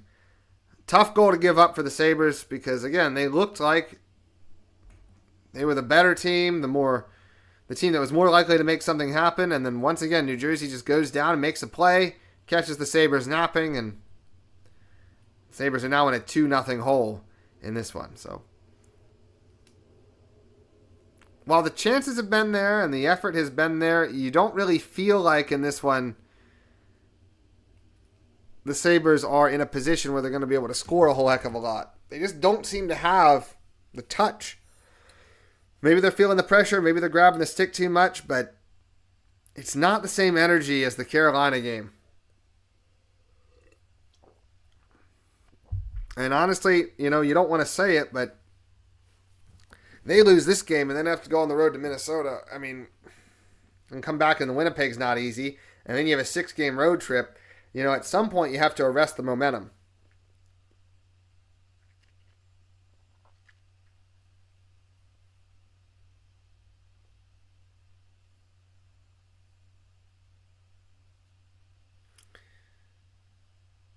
So, if you're not doing much to arrest that momentum right now, then it's going to be tough to drive this game back. But there's still half a game left for the Sabres to try to get something going, and it starts one shift at a time. It starts with putting in good shifts. I feel like the Sabres have had consistently decent shifts in this game tonight. They've just given up 2 goals when they've made mistakes, or the second goal was really when there was a bit of a mental lapse out there. So you got to keep playing, cut down the mistakes. You might get the goals, you might not, but keep the effort the same. I think the effort has been solid thus far tonight. Just not enough touch on the part of the Sabres, and pretty good play in goal as well by Allen for New Jersey. Sometimes, you got to just admit the other guys get paid too. Puck is sent around the zone, the Buffalo zone here. And then a quick shot coming in from New Jersey as the puck went to Brown and he fired away at it. The save was made by Lyon, and the puck goes down into the New Jersey end where the Devils try to retrieve it, but the fourth line, pretty good forecheck, gum up the situation. Mallenstein able to get it around to Greenway. Greenway shot and in front, which is handled by Allen. And then Sabres are able to work it back down low. Greenway tied up, but he's pretty strong on the puck there. He's able to pull it away. There's no real shot or opportunity. They do get a shot away, jamming away at it, but Allen's able to hold it. And that's going to lead to another stoppage. Buffalo generates their 19th shot of the game right there, only 8:24 in. Shooting volume's been very solid thus far in this game for the Sabres, especially compared to their previous game in Pittsburgh where they only had 5 shots through the first 35 minutes. They have been much better about shooting the puck thus far in this one, and I think they've generated more chances. Just Allen has stood tall to everything thus far.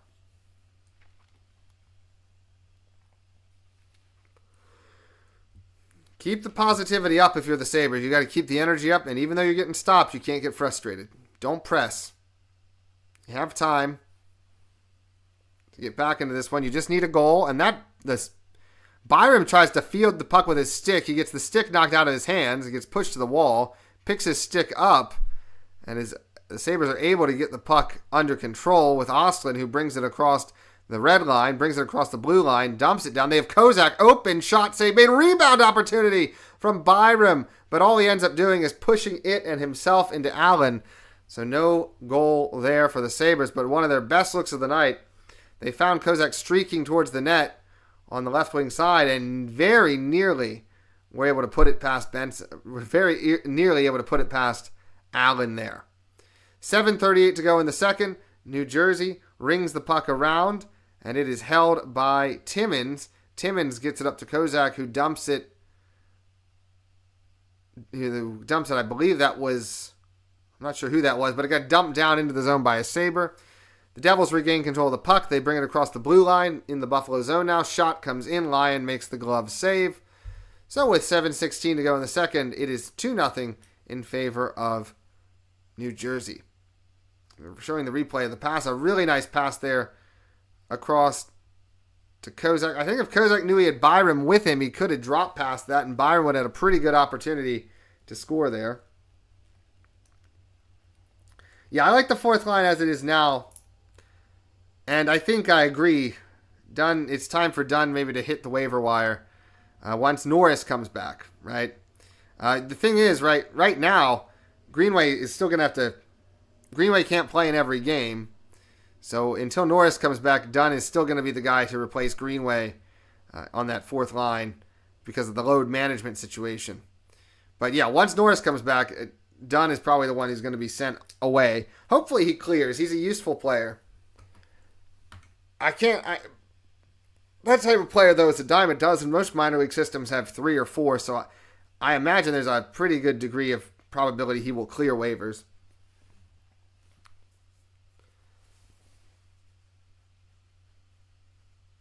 So right now, the Sabres getting a lot of shots. Allen coming up with a lot of saves. Shots are 23-14 in favor of Buffalo, 6:54 to go. Remy, I just saw your comment. Yeah, I don't know how Samuelson is so good at getting the puck on net this year, but I think some of it is just confidence. And I think some of the times they're aiming. And I think when you aim and you're not playing so naturally, when you're not feeling it, it can actually get harder because you're holding the stick, you're pressing, you're thinking about it. I think a lot of the struggles from some of those guys are just guys who are pressing. Like Krebs hasn't generated any offense in, forever. So whenever he has an opportunity, he's never going to hit the net.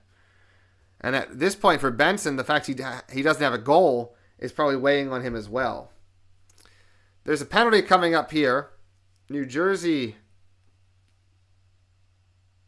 Well, Quinn just ran into the referee there on his way to the box. Quinn is going to have taken this penalty, so New Jersey's going to go to the power play.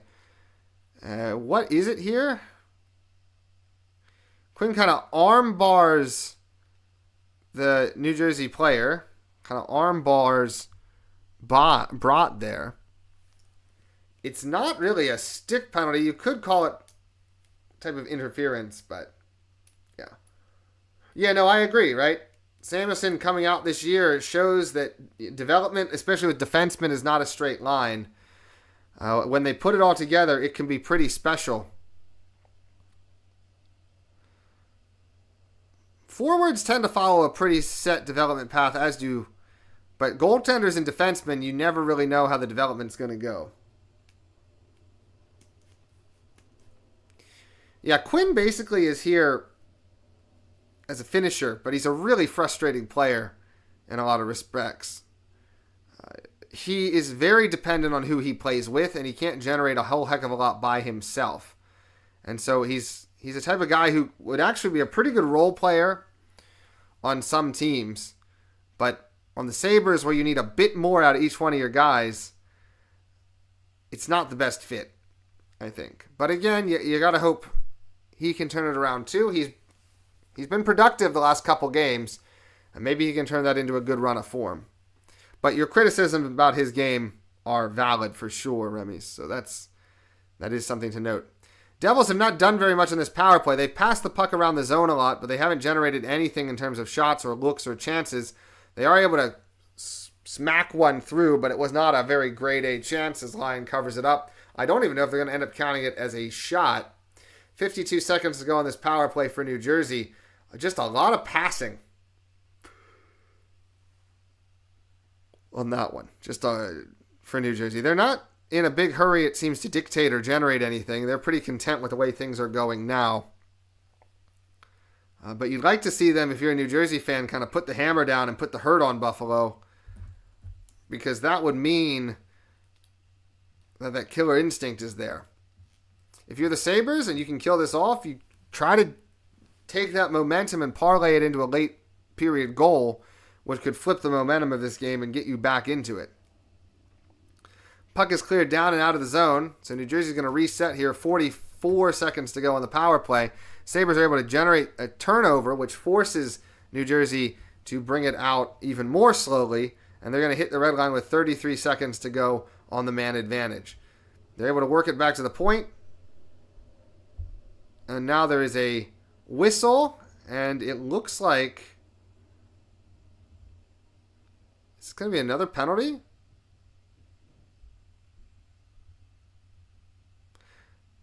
Are they going to call interference on Lyon or interference on the Devils? Yeah, that's going to be interference on the Devils. Gritchick just skates into Lyon there, takes his leg out from under him.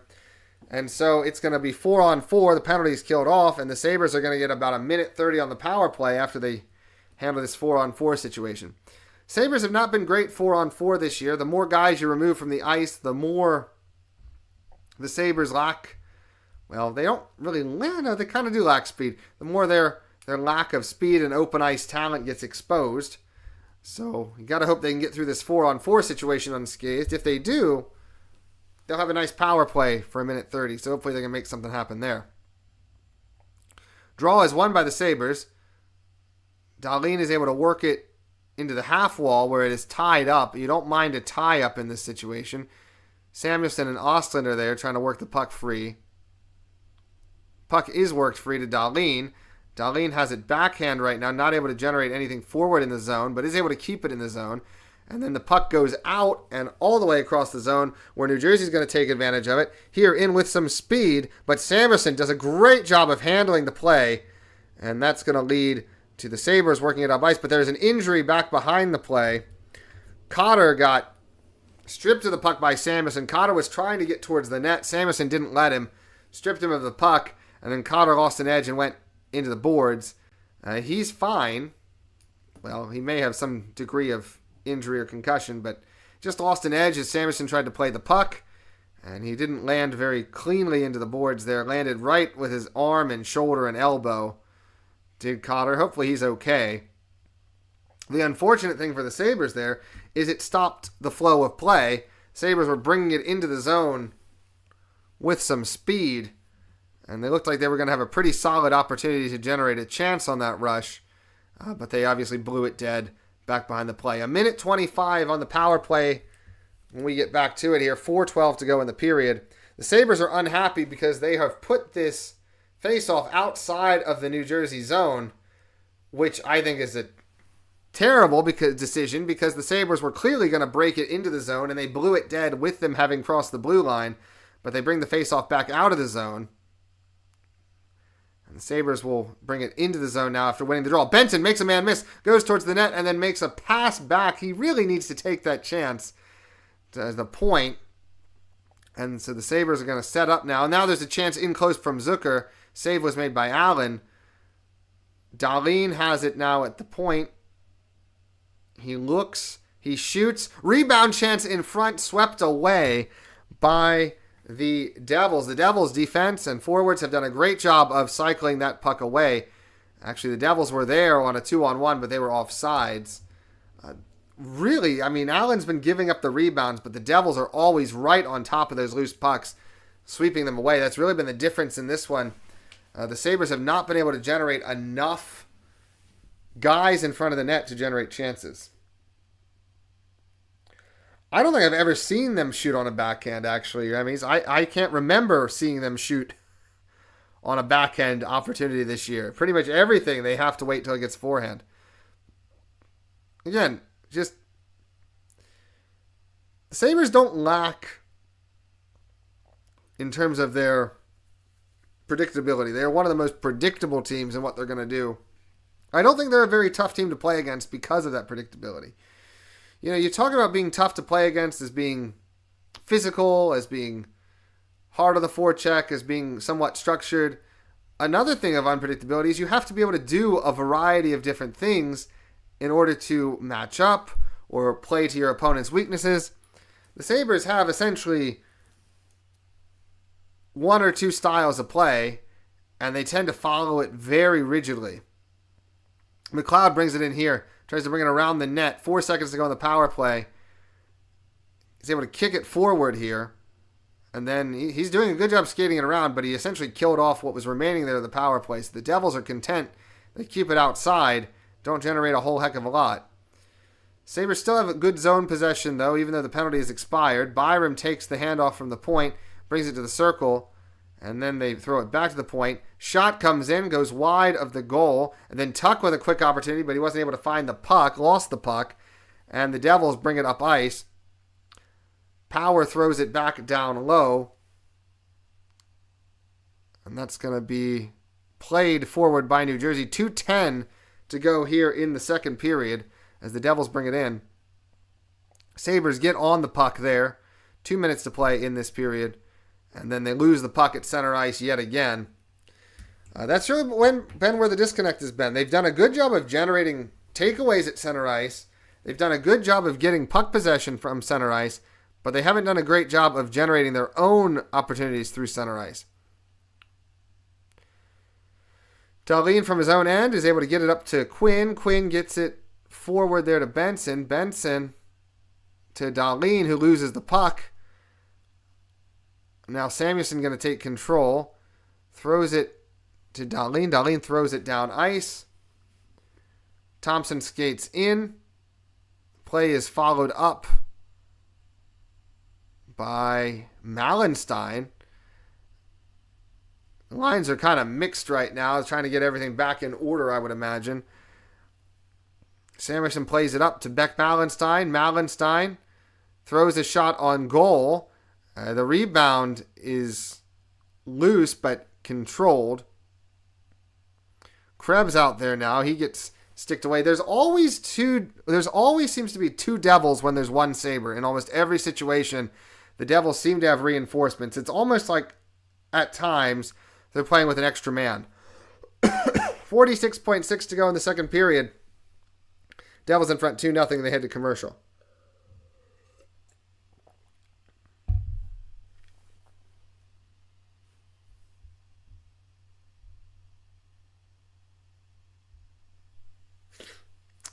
Goodness gracious, the Chicago Bears are beating the Philadelphia Eagles 24-9 right now with 6 minutes to go, fourth quarter.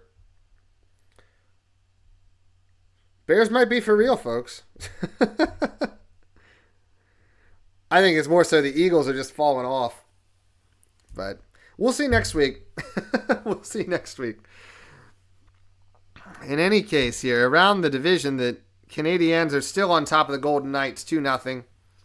Ottawa and St. Louis are now tied at 1 apiece, 2:16 to go in the second there. Calgary still leads Florida 3-2 with 4 minutes to go. Toronto's taken the lead against Washington. They lead 1-0 with 25 seconds to go in the first period. So some teams in the division have already lost. Boston and Detroit have already lost today. And Tampa Bay has already won.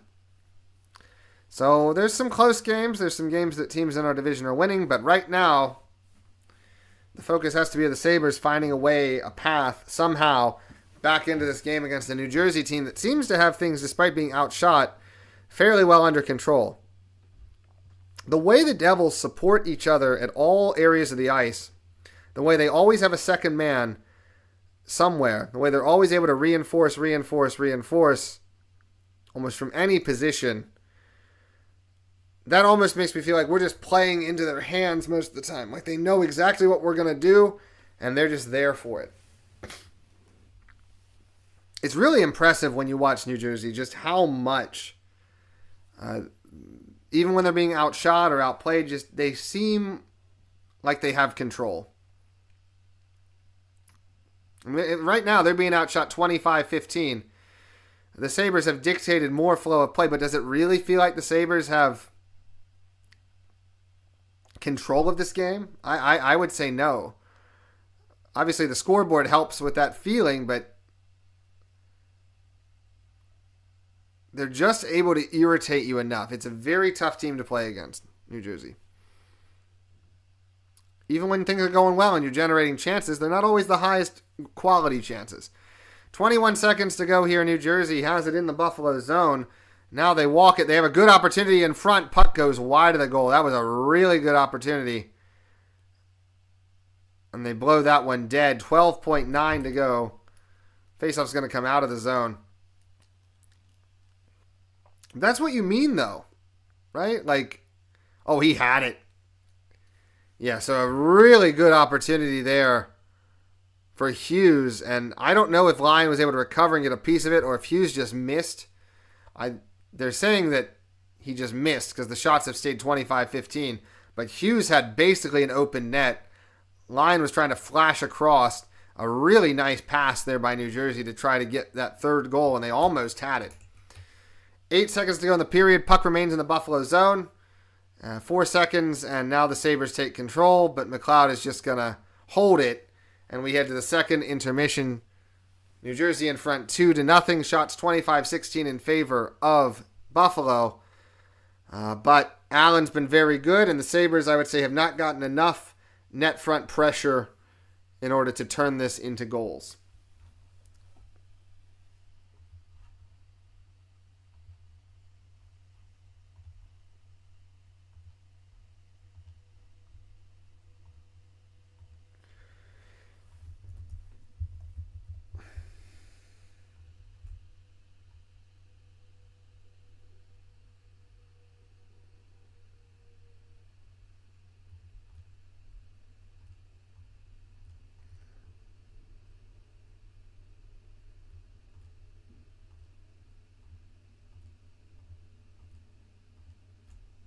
Every time I try to fix something on here, I end up breaking it. It's pretty amazing how that works. No.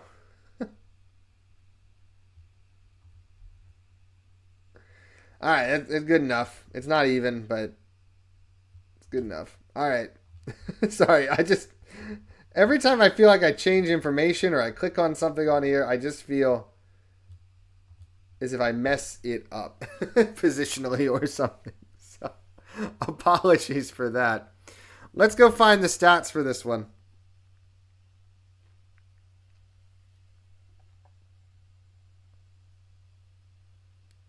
I wonder if there'll be anything revolutionary in those stats. So we're going to look and we're going to see.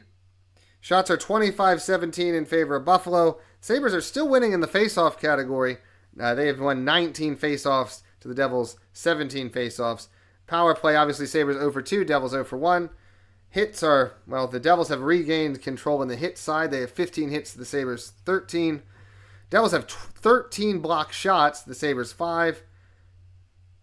Devils have 14 giveaways to the Sabres 12. And in that period, coming into that period, the Sabres basically, I think, had 5 takeaways to 1. It's reversed. In that period, the Devils had 5 takeaways to the Sabres 1. So takeaways are 6-6 in this one.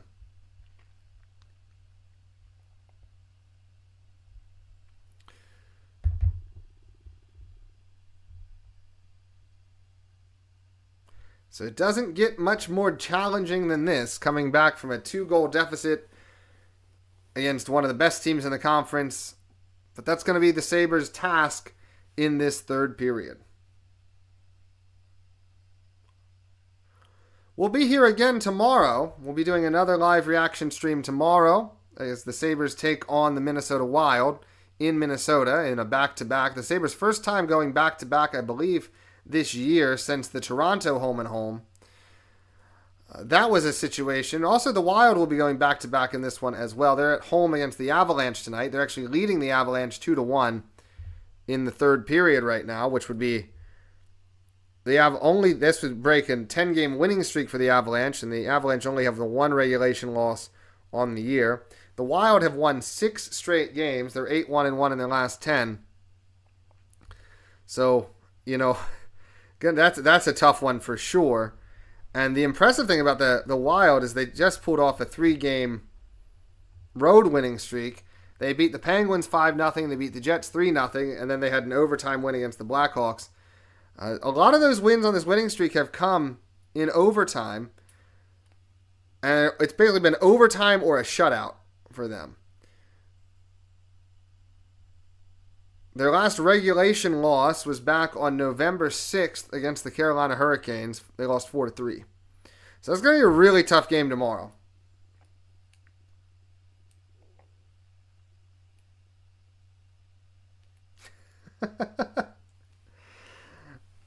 I don't really know. Like, I don't know. When I watch Tuck, he always looks a little bit on the slow side to me. And obviously he's a good penalty killer. But what is his strength, right? Obviously killing penalties. But other than that, what does he do better than everybody else? And what does he do to command $11 million, which is what he wants? $11 million a year. There's a lot of folks who want us to just re-sign him. And, like, that's fine. That's well and good. And maybe we should re-sign him. I'm sure he'll do well somewhere else. But there's a lot of factors at play in that conversation as well. More on his side as well. Like, does he actually want to be here? Obviously, he has, his family's here. Obviously, he has a house in Buffalo. Obviously, he's from Buffalo. But when it comes to your career, when it comes to winning, I'm sure at some point in his career he would like to win. But yeah, as far as us this year, what does he actually do? I don't know. If this is a contract year, he's performed very poorly for a year where you're supposed to be playing your best in order to get the best contract possible. Just need more.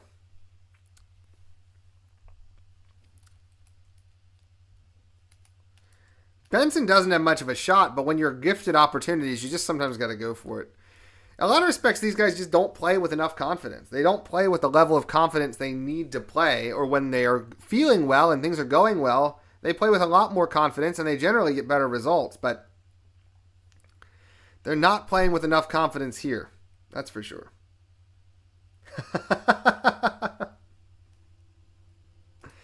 Not painful to watch, just a typical New Jersey Devils hockey game where they just tend to squeeze the life out of you.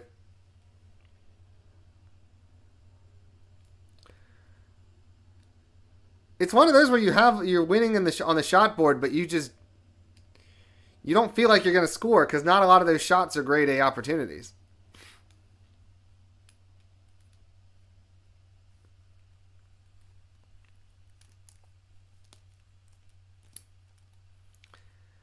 I think the effort is there. I just think the execution today has been the part that's been lacking. I can almost live with that, though.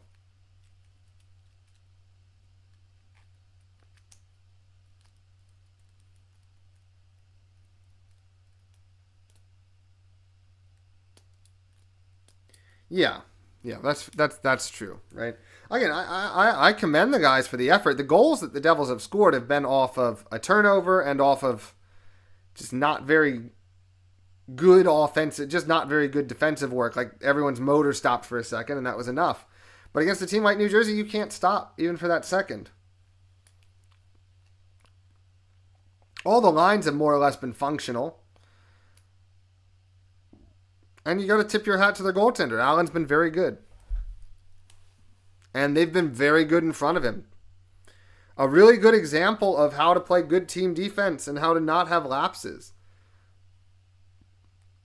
They've had a couple turnovers, sure, but like I said, they're always there to reinforce. When somebody needs help, they always have support.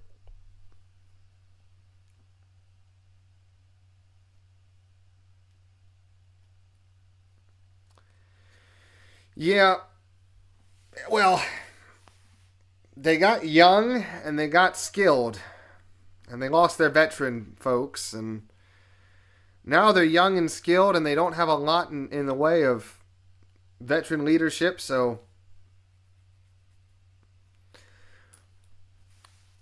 I think the fight is a special case where it's literally Tage Thompson just wanted to get some revenge, but at least he played. I mean, that has some emotion, some degree of emotion behind it, which is what you want to see.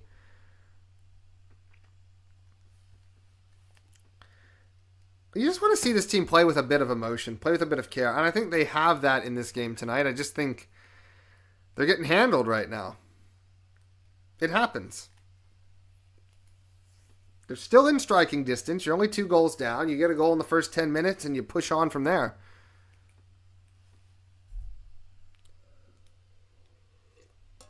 I think if they do get that goal, you're going to see this game really push in the Sabres' direction. I think they're going to be able to really take advantage and push on, but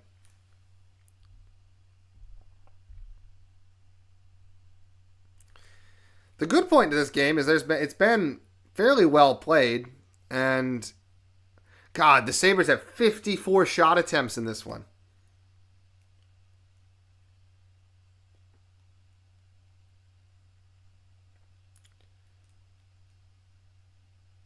Yeah, again, I think this was a fight where it was Thompson wanted it. Thompson wanted to fight, just for his own personal revenge from the game in February of last year. I think it's a special case, but there are a lot of excuses on this team, and there's been a lot of woe is me and just bad luck. That's what they usually blame it on, is bad luck or bad circumstance. And I think there's a lot of players on this team who blame the circumstance. They say, oh, well, we don't like the coach, or we don't like the general manager, or the fans are too hard on us. I don't know. There's been a lot of that.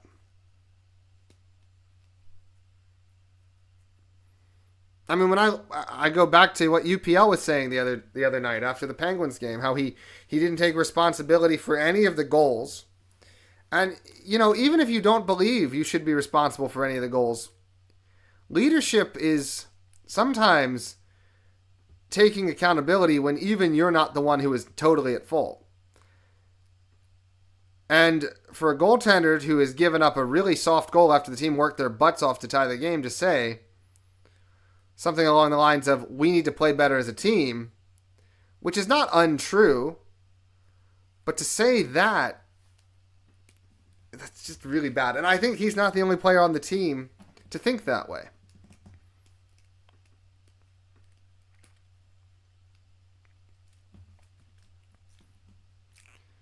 And that's why I'm thinking, if we do have to do the full rebuild, we do have to clean out this general manager and this coach and a lot of this core, you're at least going to have a chance to rebuild with a degree of accountability.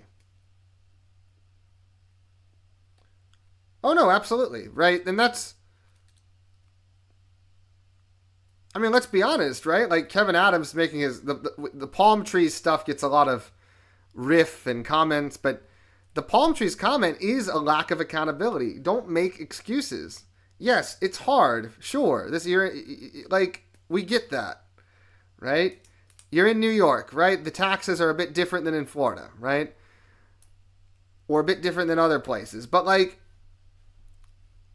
you don't make excuses. You do your job.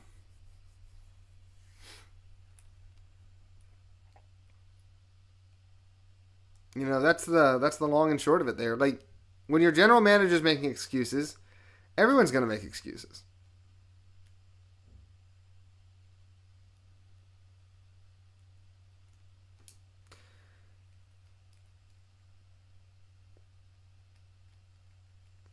But when it's reached the players, when the players aren't taking accountability and responsibility, you're done.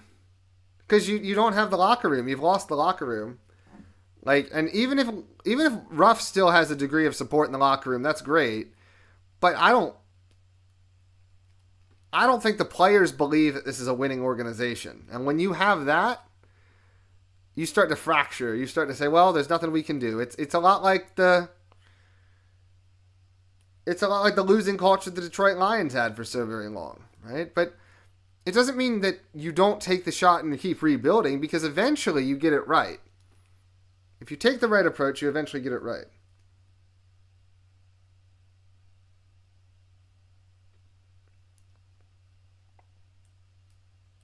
Yeah, they mishandled Eichel and they didn't want to, yeah.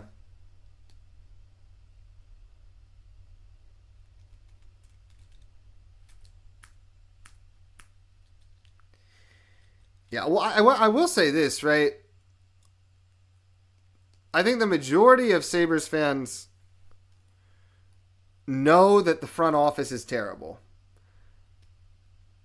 They know that the coaching isn't sufficient for what is there, and they know that the players are checked out. But I think it's at the point now for a lot of Sabres fans where it's like, it doesn't change. So why should we care? It's really tough for a lot of folks.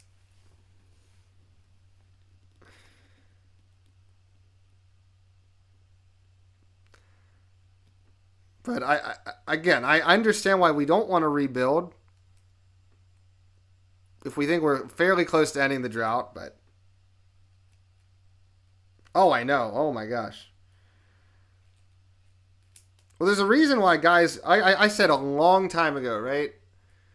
I don't remember the video, but I said a long time ago that a lot of players want to go play in Toronto.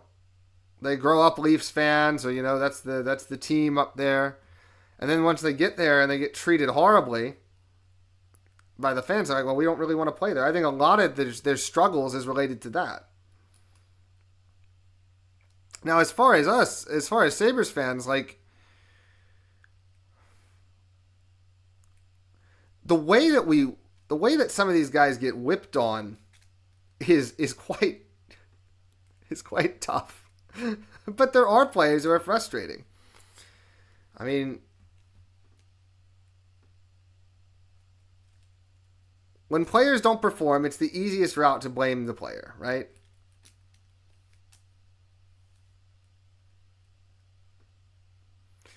When I think about Quinn and I think about Power, the only thing I think about is it's failed development. Like, we have failed so many of these young guys in their development.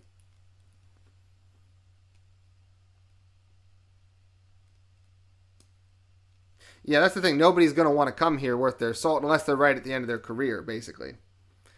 So from there, you have to develop properly. I've said this before, right? Like, they want to win. I get they want to win. I understand that. But you cannot rush your prospects. You have to give your prospects time to develop and to cook down low. You cannot bring guys up early. Quinn was brought up way too early. Quinn needed more time to learn how to play other areas of his game. Yes, he was putting up a lot of points at the AHL level. Yes, I understand that. But clearly, his game was not developed enough to be an NHL player, and you cannot develop at the NHL level night in, night out. You're getting your doors blown off, you're getting skated around, you're getting beat up. It's very difficult. And I think a lot of the same thing with Owen Power. Yes, Owen Power is a number one pick, but that does not mean if he is not ready, you don't rush him.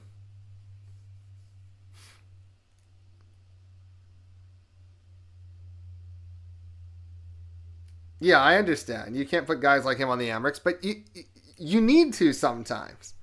The fans might riot, but who cares? I was in the minority, I think, with this one, but I was happy what they did with Mertka. I was glad there were folks who wanted Mertka to come in and start the season, right?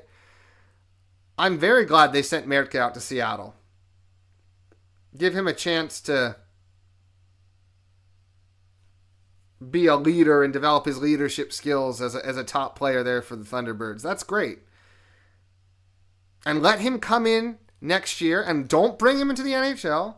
Let him play for the Amerks for a year, and then let him come up the next year. Like, that's how the Capitals developed John Carlson. Like, I know it's a bit of a different style of player, but Carlson played for the London Knights for a year after being drafted, and then he went and played in Hershey in the playoffs, and then he played in Hershey the whole next season, won 2 cups in Hershey, and then he went up and played with the Capitals from there.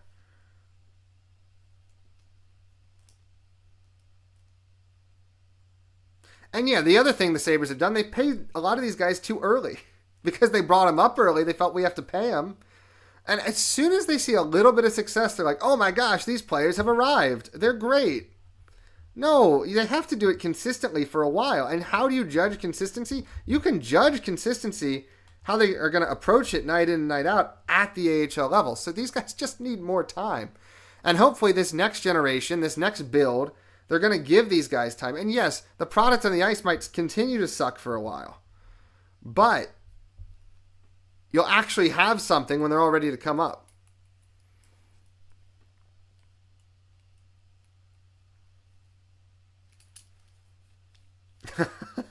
I don't think so. I don't think I want to get in the minds of half of these people is the issue. I know what you mean, Mossy. It's good. I mean, kid, what are you doing in here?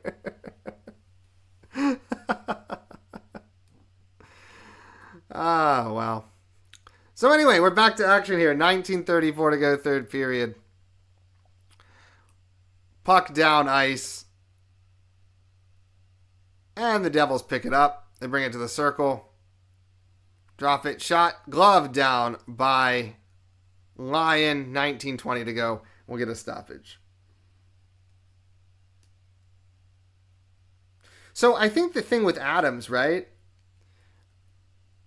The start wasn't very good, right? And the coaching decisions maybe haven't been the best. But in terms of picking guys and in terms of getting value for guys when he's traded for them, he hasn't gotten, there's been no case where he's been fleeced in a lot of these deals. The young talent that he's brought in is developing. It's just not cooked yet. I agree with you, Remy, in a long part there. I've been complimentary of the way he's brought talent in, but I think to a degree with the fan base, it's been too long. If this was 6 years, if he had started his tenure the way that he has, been doing it the last couple of years, I don't think you'd have as much impatience with him. But the beginning of his tenure was really rough. I have no idea. It's tough to tell because they're so tied at the hip, right?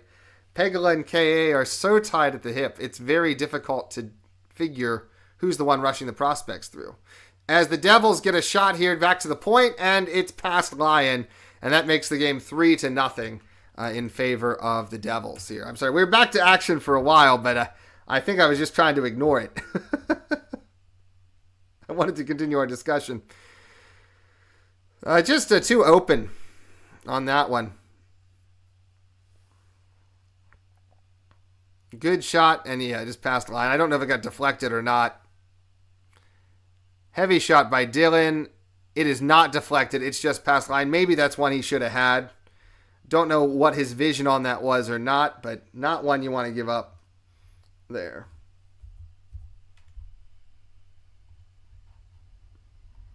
So Devils take a 3-0 lead.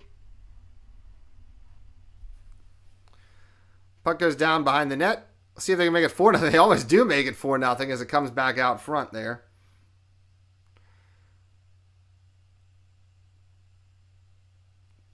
It's going to be a long road back for the Sabres in this one, if there even is a road back, which it doesn't look too likely that there's going to be. Chance is blocked. Benson goes to the back wall for it. Gets it to Ostlund. Ostlund back to the point. It is kept in. And Ostlund's able to keep it in as well. Not the best pass. There's a shot by Ostlund. Goes wide of the goal. Bryson throws it back down behind the net. Benson works it around the zone. Down low. Power. Short angle chance. It got through, but was saved and went to the back wall. The Devils get it out to center ice. As Zucker picks it up. Zucker leaves it for Dahlin. And the puck comes into the zone. Quinn down low to Zucker. Zucker. Quinn. It's tied up behind the net. And it is brought out to center ice. Now center ice is held by Samuelsson. Samuelsson brings it down behind the net. And goes to Quinn. Quinn leaves it for Samuelsson. Buffalo in their own end. 16:48 to go in this game. Quinn leaves it for Dahlin. Dahlin brings it in. Chance, and it is saved there by Allen. So another short angle chance. But Allen has had all the answers in this game thus far. Yeah, I don't know why the players are getting rushed or have been getting rushed the way they are. I think Yeah, again, it's very tough to be hard on Dahlin just because of the circumstances that he's in, probably mentally this year. But it's not, obviously, it's not good enough production. Like, I think that's clear.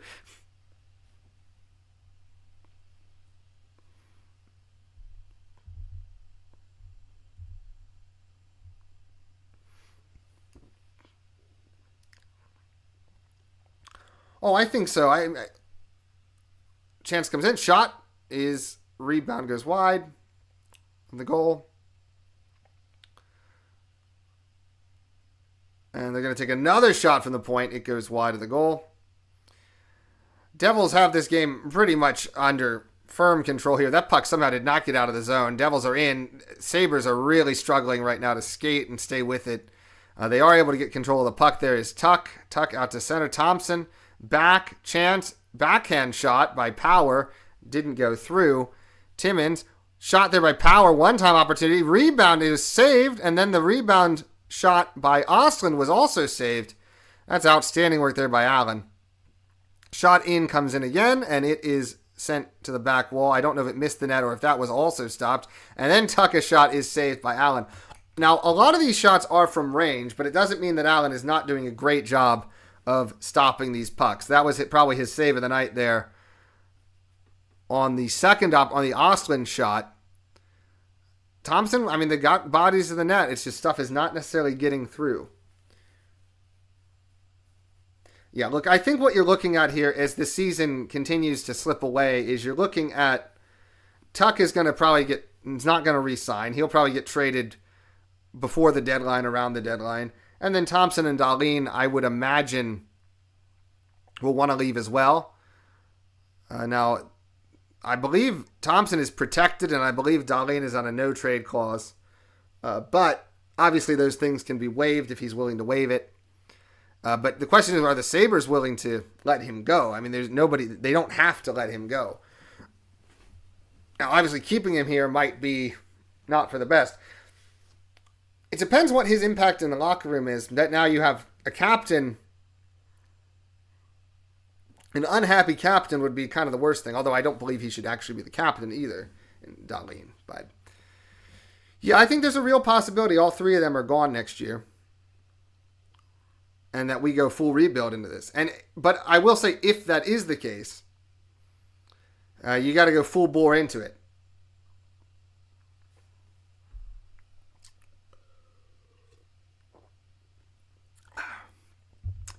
But I will say,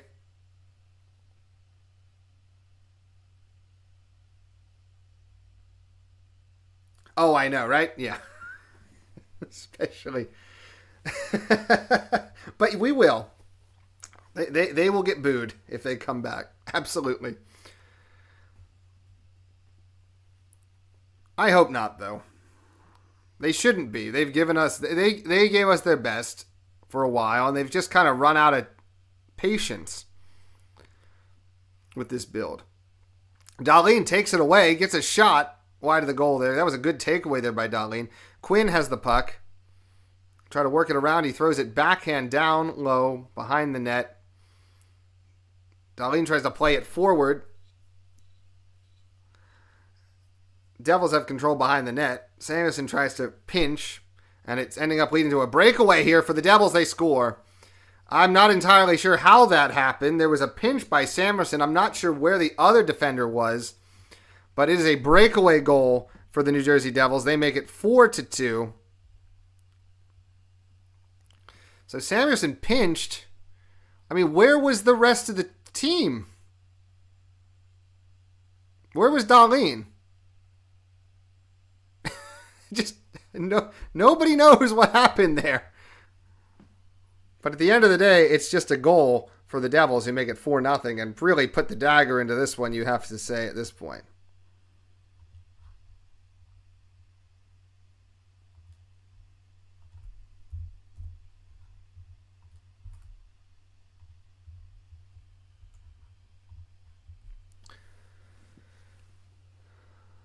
So here we go.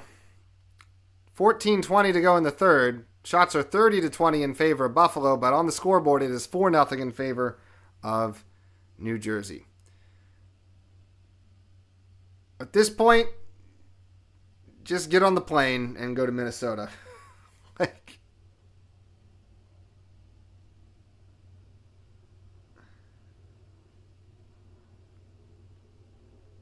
yeah, kind of like one of those teams that you just cannot have the upper hand against.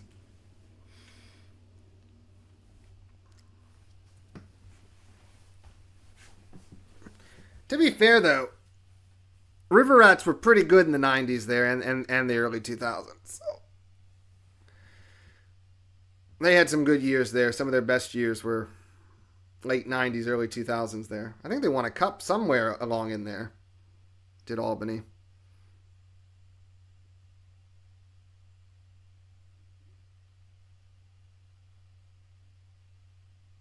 So we're at a stoppage now. We're at a commercial. At this point, kind of just... you want it to be over at this point. Just not what was needed. You can't really fault the effort, but just the Devils doing Devils things, being a good goaltending performance and too many mistakes on the part of the Sabres are what has built up this lead for New Jersey. Go around the division one more time here. Montreal is beating Vegas 3-0. 13:50 to go in the third. St. Louis is beating Ottawa 3-2. 13:40 to go there. Calgary up 4-2 on Florida with 15:30 to go in the third there. The Maple Leafs are up 2-0 on Washington. 12:30 to go in the second there. So not a lot of wins across the division. Yeah, I don't know how he got that open. Like, it was pretty ridiculous. I guess everyone had pinched. That's the only thing I can imagine. Because Samuelson came and pinched. Dahlin was already pinched. Yeah, I have it pulled up on the goal visualizer now. So Dahlin was in the corner when they got it worked free. And I don't know, did he fall down? Did he get taken out? Because without seeing it, he's not moving. And then Quinn pinched and Samuelson both pinched to the same spot. Yeah, so that's what happened there. So Dahlin was caught, and then Quinn vacated the point to come chase the puck. And at the same time, Samuelson also was chasing the puck. So two guys were chasing the puck, and Dahlin was out of the play. And that's how you get a breakaway. Chance here for the Sabres. As Allen went down, puck was loose. They couldn't get control of it to generate a goal there. And it is 4-0 still as we get a stoppage. Allen has played great. I mean, he is in line for a shutout tonight.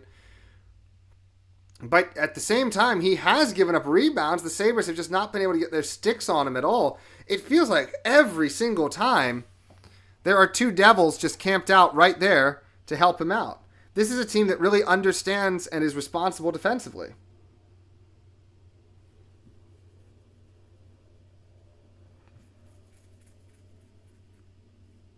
No, well, right now, no. Right now, there is no Sabre who can stop a puck, but I would say the third goal's on Lyon, and I'll have to check the second goal. The first goal is all Byram turning it over.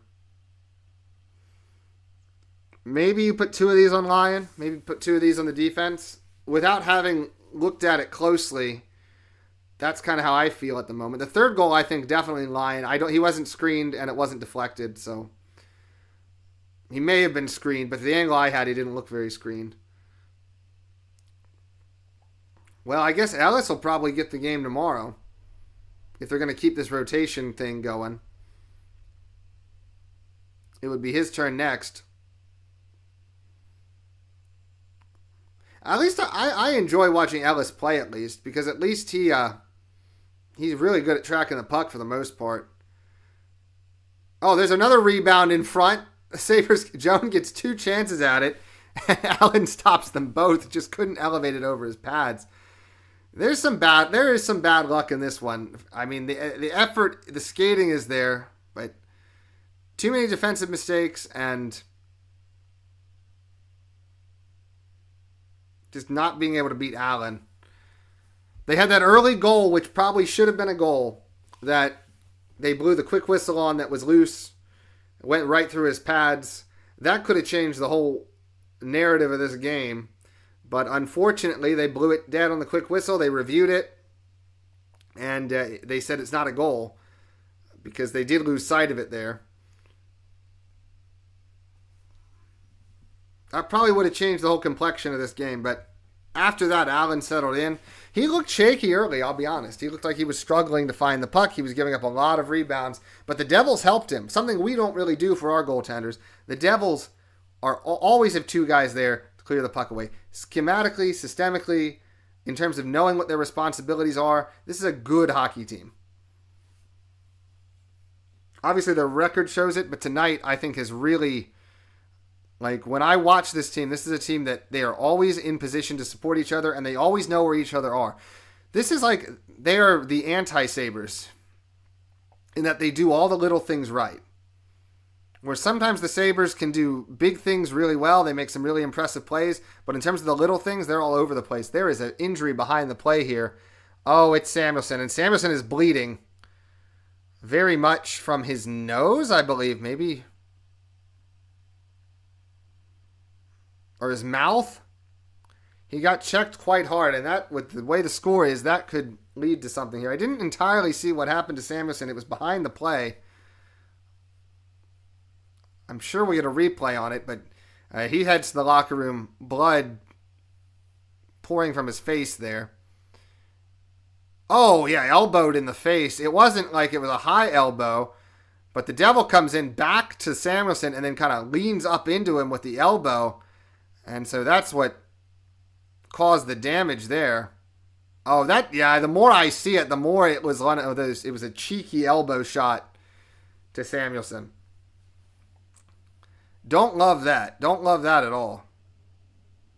So hopefully Samuelson's okay. Obviously he has a injury history. It looks to have been facial in nature as opposed to something else somewhere in his body. So, I mean, unless it gets infected, he probably won't be out too long, but hopefully he's okay. Hopefully it's not a broken nose or anything like that.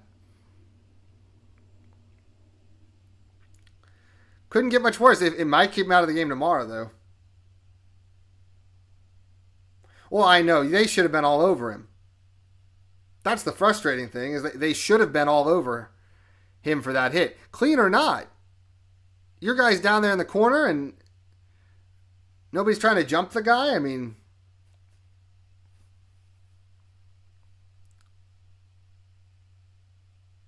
Oh yeah, the reverse angle on that. That's like a hurricane elbow. I don't know if he knows. Oh, he knows. There's no way he doesn't pick Samuelsson up there. There is no way he doesn't see that. It was sneaky. It was a sneaky elbow, but it was definitely an intentional elbow, I feel.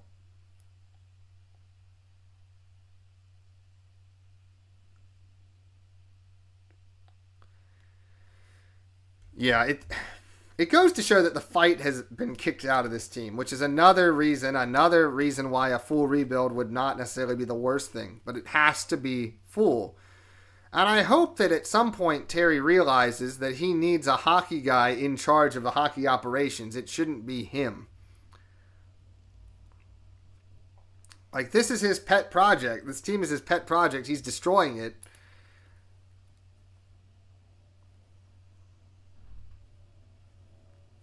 He just needs to step back. He'd have more success and be more beloved if he could learn from it.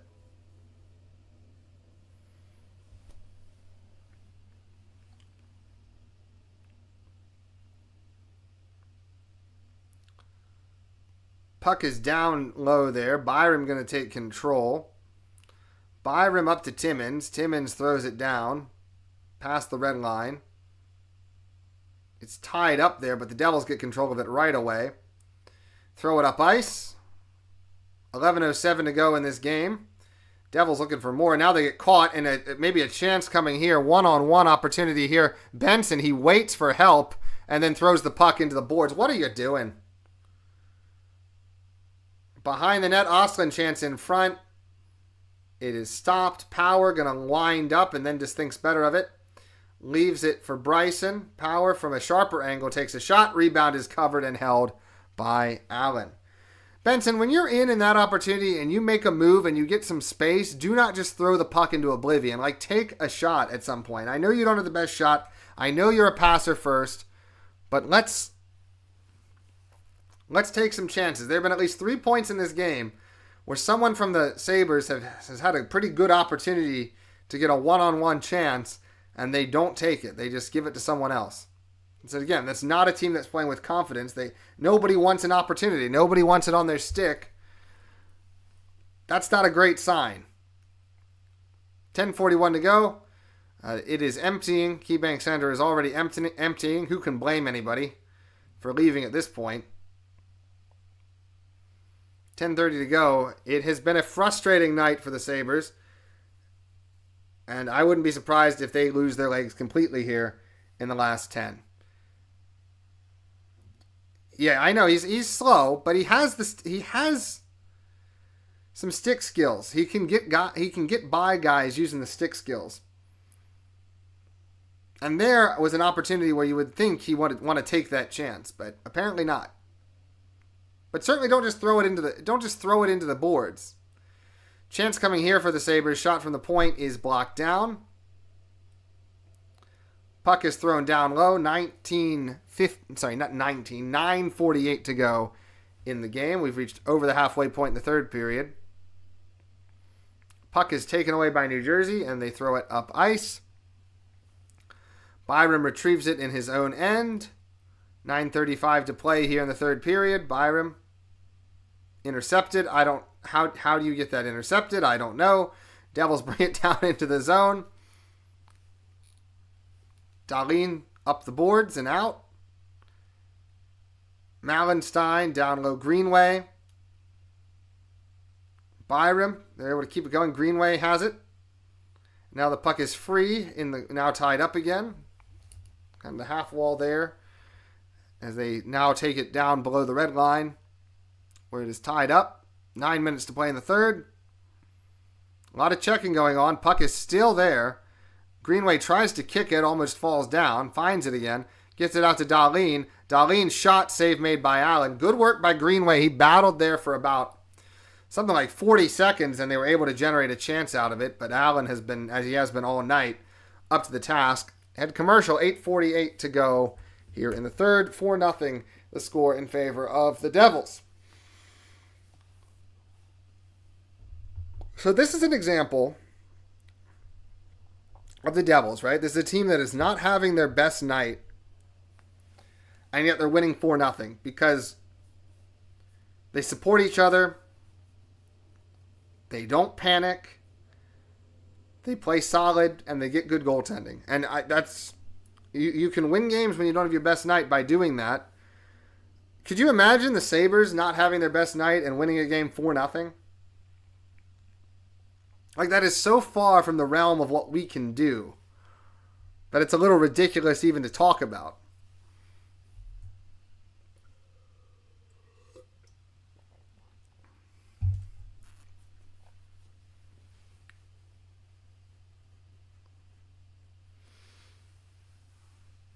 The Carolina game. Yeah, it wasn't our best game. But I would say for that game, the energy level was the highest it's been all year. Yeah. No, that's true. I'll say that, yeah, the Carolina game was not our best performance. But in terms of a lot of aspects of that game, they did a fairly decent job. Like, they didn't have it in terms of the shots, but I would say in terms of the first two plays, they did pretty well. No. We're not going to beat anybody playing like we did against the Penguins. Tonight's effort could win a game from the Sabres, other than the defensive lapses. This has been a fairly average Sabres performance this game tonight against New Jersey. We're down 4-0 because of a really good goaltending performance and because we've screwed up too much. But it honestly has not been the worst performance they've thrown at us. I mean, 37 shots. Another shot in from Timmins here.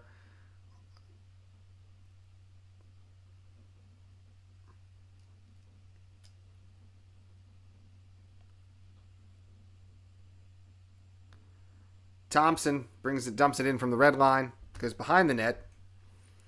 Try to work it out somehow here.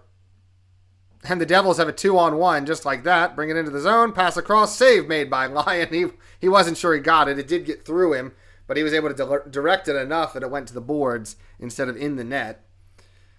Now a chance in the zone. Doan here, Power. Power flips it down. Tries to flip it down into the zone. Austin is out there. Benson is out there, so they have that third line out there again. Puck sent up ice. But the Devils, 7:41 to go in the third period. Not a lot of time. Mercifully, not a lot of time. Austin leaves it for Benson. Benson's able to chip it over to Dahlin. Dahlin, a shot, goes off the goalie and behind the net. Kozak able to get it back to the point. And now Benson cycles it to Dahlin. Dahlin to Benson. One-time chance, and it is gloved by Allen. It looked like it may go wide, but Allen was able to get his glove on it. That's a goalie that, in this game, he has gone from starting off playing with very little confidence to playing with a world of confidence. You've been able to see the switch in him throughout the game, and now he thinks he can stop pretty much anything at this point. They ruled that one was going wide, so it did not count as a shot on goal. Shots remain 37-21 in favor of Buffalo. Score 4-0 in favor of New Jersey. I don't know. That one actually, I think they're going to have to reevaluate that one. On replay there, it looked like it was probably going to be on net.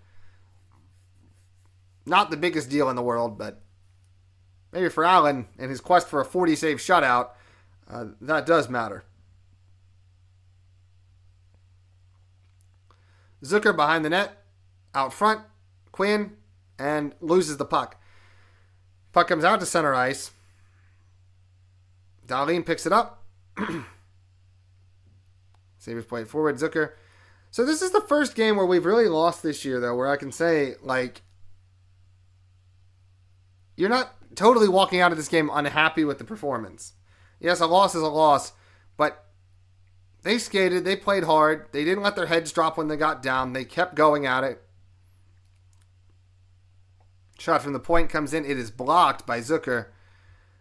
Maybe you'd like to see this team really just find ways to hit the back of the net. But in terms of shot generation, this is kind of the way they've wanted to play. It's just too sloppy at times.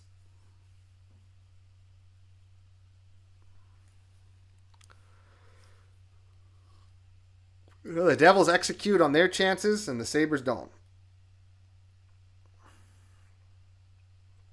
Jonas Siegenthaler getting involved there with Beck Malenstein.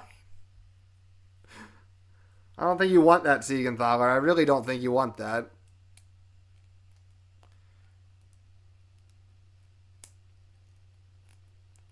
Two former Hershey Bears going at it there. Siegenthaler got started in the Capitals organization. I remember when he was a young defenseman with the Bears. He was not very good, actually. But points on him for developing and becoming a top pairing defenseman of the NHL. I never saw that coming when he was in Hershey.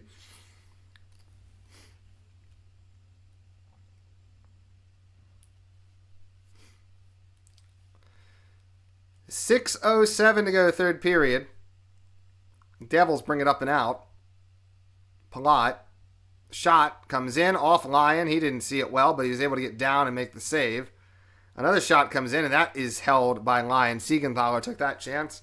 And so Lyon makes a pair of saves there to make his numbers look a little bit better. And we head to commercial. 5:53 to go in the game. Score is 4-0 in favor of the Devils. So we're almost at an end here. Around the division, Montreal has given up a goal, but they still lead 3-1 with 4:38 to go. Ottawa trailing St. Louis with 3:17 to go, 4-3. Florida got one back. They remain down to the Flames 4-3 with 5:28 to go. The Capitals got one, and it is 2-1 Toronto with 4:52 to go in the second period.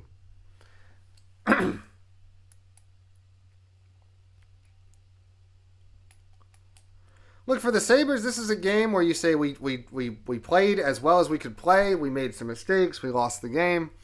But you don't hang your heads. You just pick yourself up and you go to Minnesota and you try to get a win and avoid what would be a disastrous 4-game stretch here. It's not going to be easy to beat the Wild. The Wild were able to knock off Colorado. It took a shootout, though, as the Avs were able to get that game to overtime, which means that the Avalanche still only have one regulation loss on the year, whereas the Wild have now extended their winning streak to 7 games. So it'll be up to the Sabres to try to break that.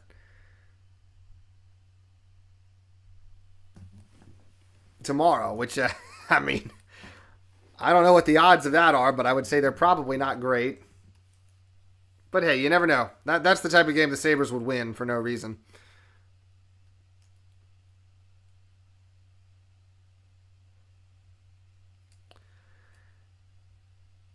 And that's another thing that grinds the gears of Sabres fans, is a lot of these times these top people get drafted and they come in and they do amazing.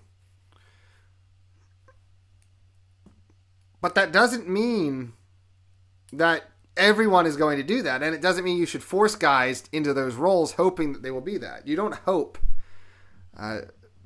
with development. And the Islanders, yes, 8 goals in already this year. If that goes away, and what if he struggles? Well, he won't have the foundation in his development unless he truly is a superstar. He's not going to have the foundation when he struggles to fall back on. Yeah, it really is a luck thing. Patience is what the organization has to kind of rely on at some point. And I know it's very, very hard. Fans are tired, man. Thompson takes a shot here. It gets blocked down. Devil goes to the ice there. He's hurt. He's having a tough time getting up. Not entirely sure who that is over there. Struggling. Power gets it back to Dahlin. Dahlin is able to play it to Benson. Benson has a little bit of trouble controlling the puck. Gets it back to Dahlin. One-time chance is stopped by Allen. It flutters over. Then a chance in front for Doan, which gets blocked off. Sabres are now at the 40-shot mark in this one. Another chance in front. Try to jam away at it. Can't do anything with it. Devils try to bring it up and out of the zone. And they're just going to dump it down. There's no sense in pressing at this point. If you are New Jersey, if you're Buffalo, you'd like to get one and go out of this game on a positive note. But it might be a big ask the way Allen has played and the way the defense has played in terms of getting pucks away from him. 4 minutes to go here in the third.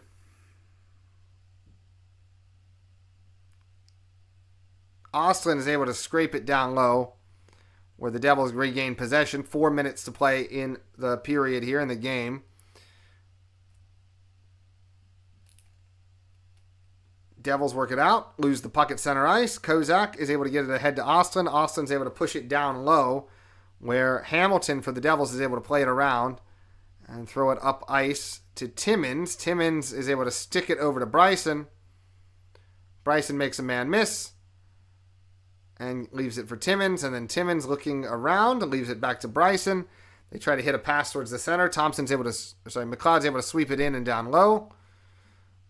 Quinn and Zucker are there. Quinn behind the net, works it back out to the point.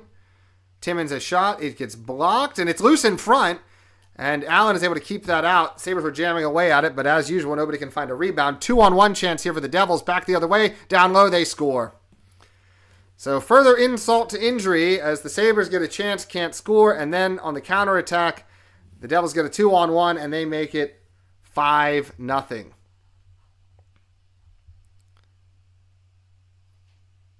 So this is a case where you have Dahlin, who is behind the net, pinching. They get the chance in front. Allen makes the save. And because your defenseman is there already, they're not going to be able to get back in time Timmins was the last man back. He didn't take away the pass, really didn't do anything there. And it was a 2-on-1, but it may as well have been a 2-on-0. The way Timmins played that was not very well positioned. So 5-0 the score in favor of New Jersey. Make it stop, please.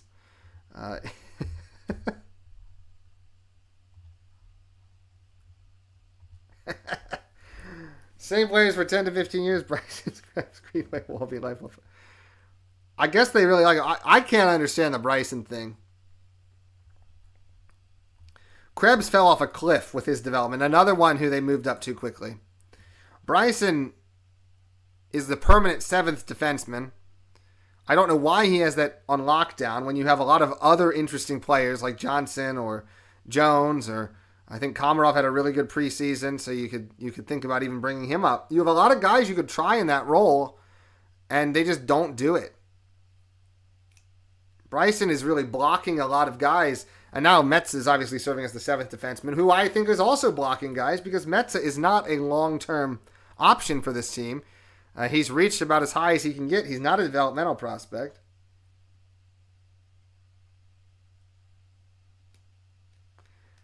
I hear things like that, and I just it grinds my gears.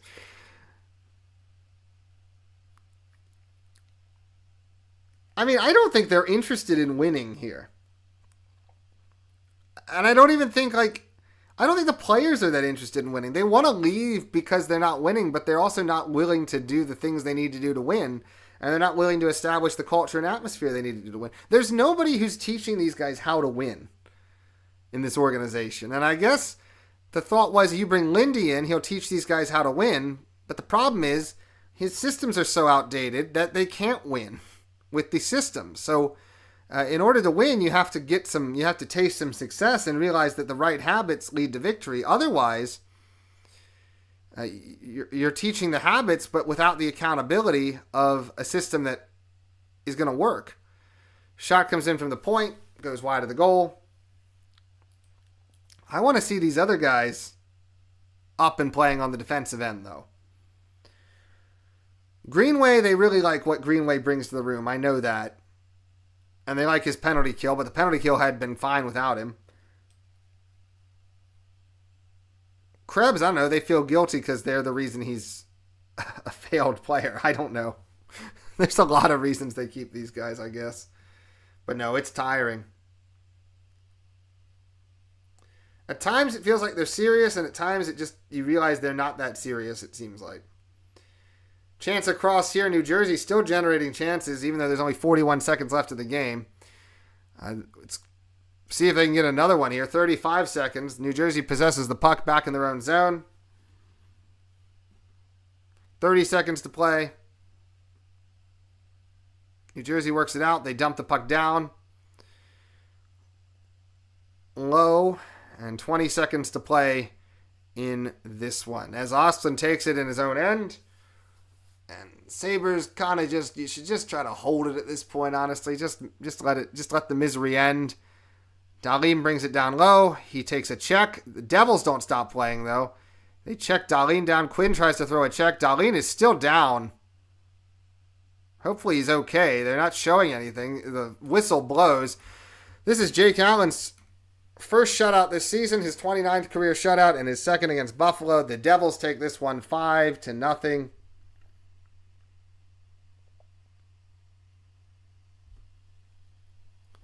Yeah, I think Remy, I think it's the culture. It has to be the culture at this point. And guys are not interested in playing here. Guys are not serious about playing here. They just want to come here, have fun, and then get out. Collect their paycheck and get out. It's kind of an insult to the organization, and it's an insult to a lot. But that's fortunately where we get to leave this one, because the game is over. The Devils win 5-0 on this day. We will...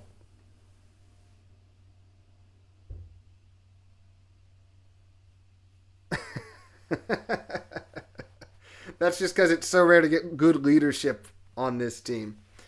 Well, I want to thank everyone for coming out for this one today. I know it wasn't a particularly interesting or exciting affair with the Sabres getting smashed 5-0. But I appreciate all of you who came out, everyone who commented in the chat. Thank you very much. We will be back tomorrow with another live reaction stream. Hopefully it'll go better, although that's a tough one on the road in Minnesota. But hopefully the Sabres will at least be able to get a goal, so we'll have something to celebrate. So thank you all very much for watching, for tuning in. I really enjoyed having you all on this kind of early Friday afternoon, this Black Friday affair.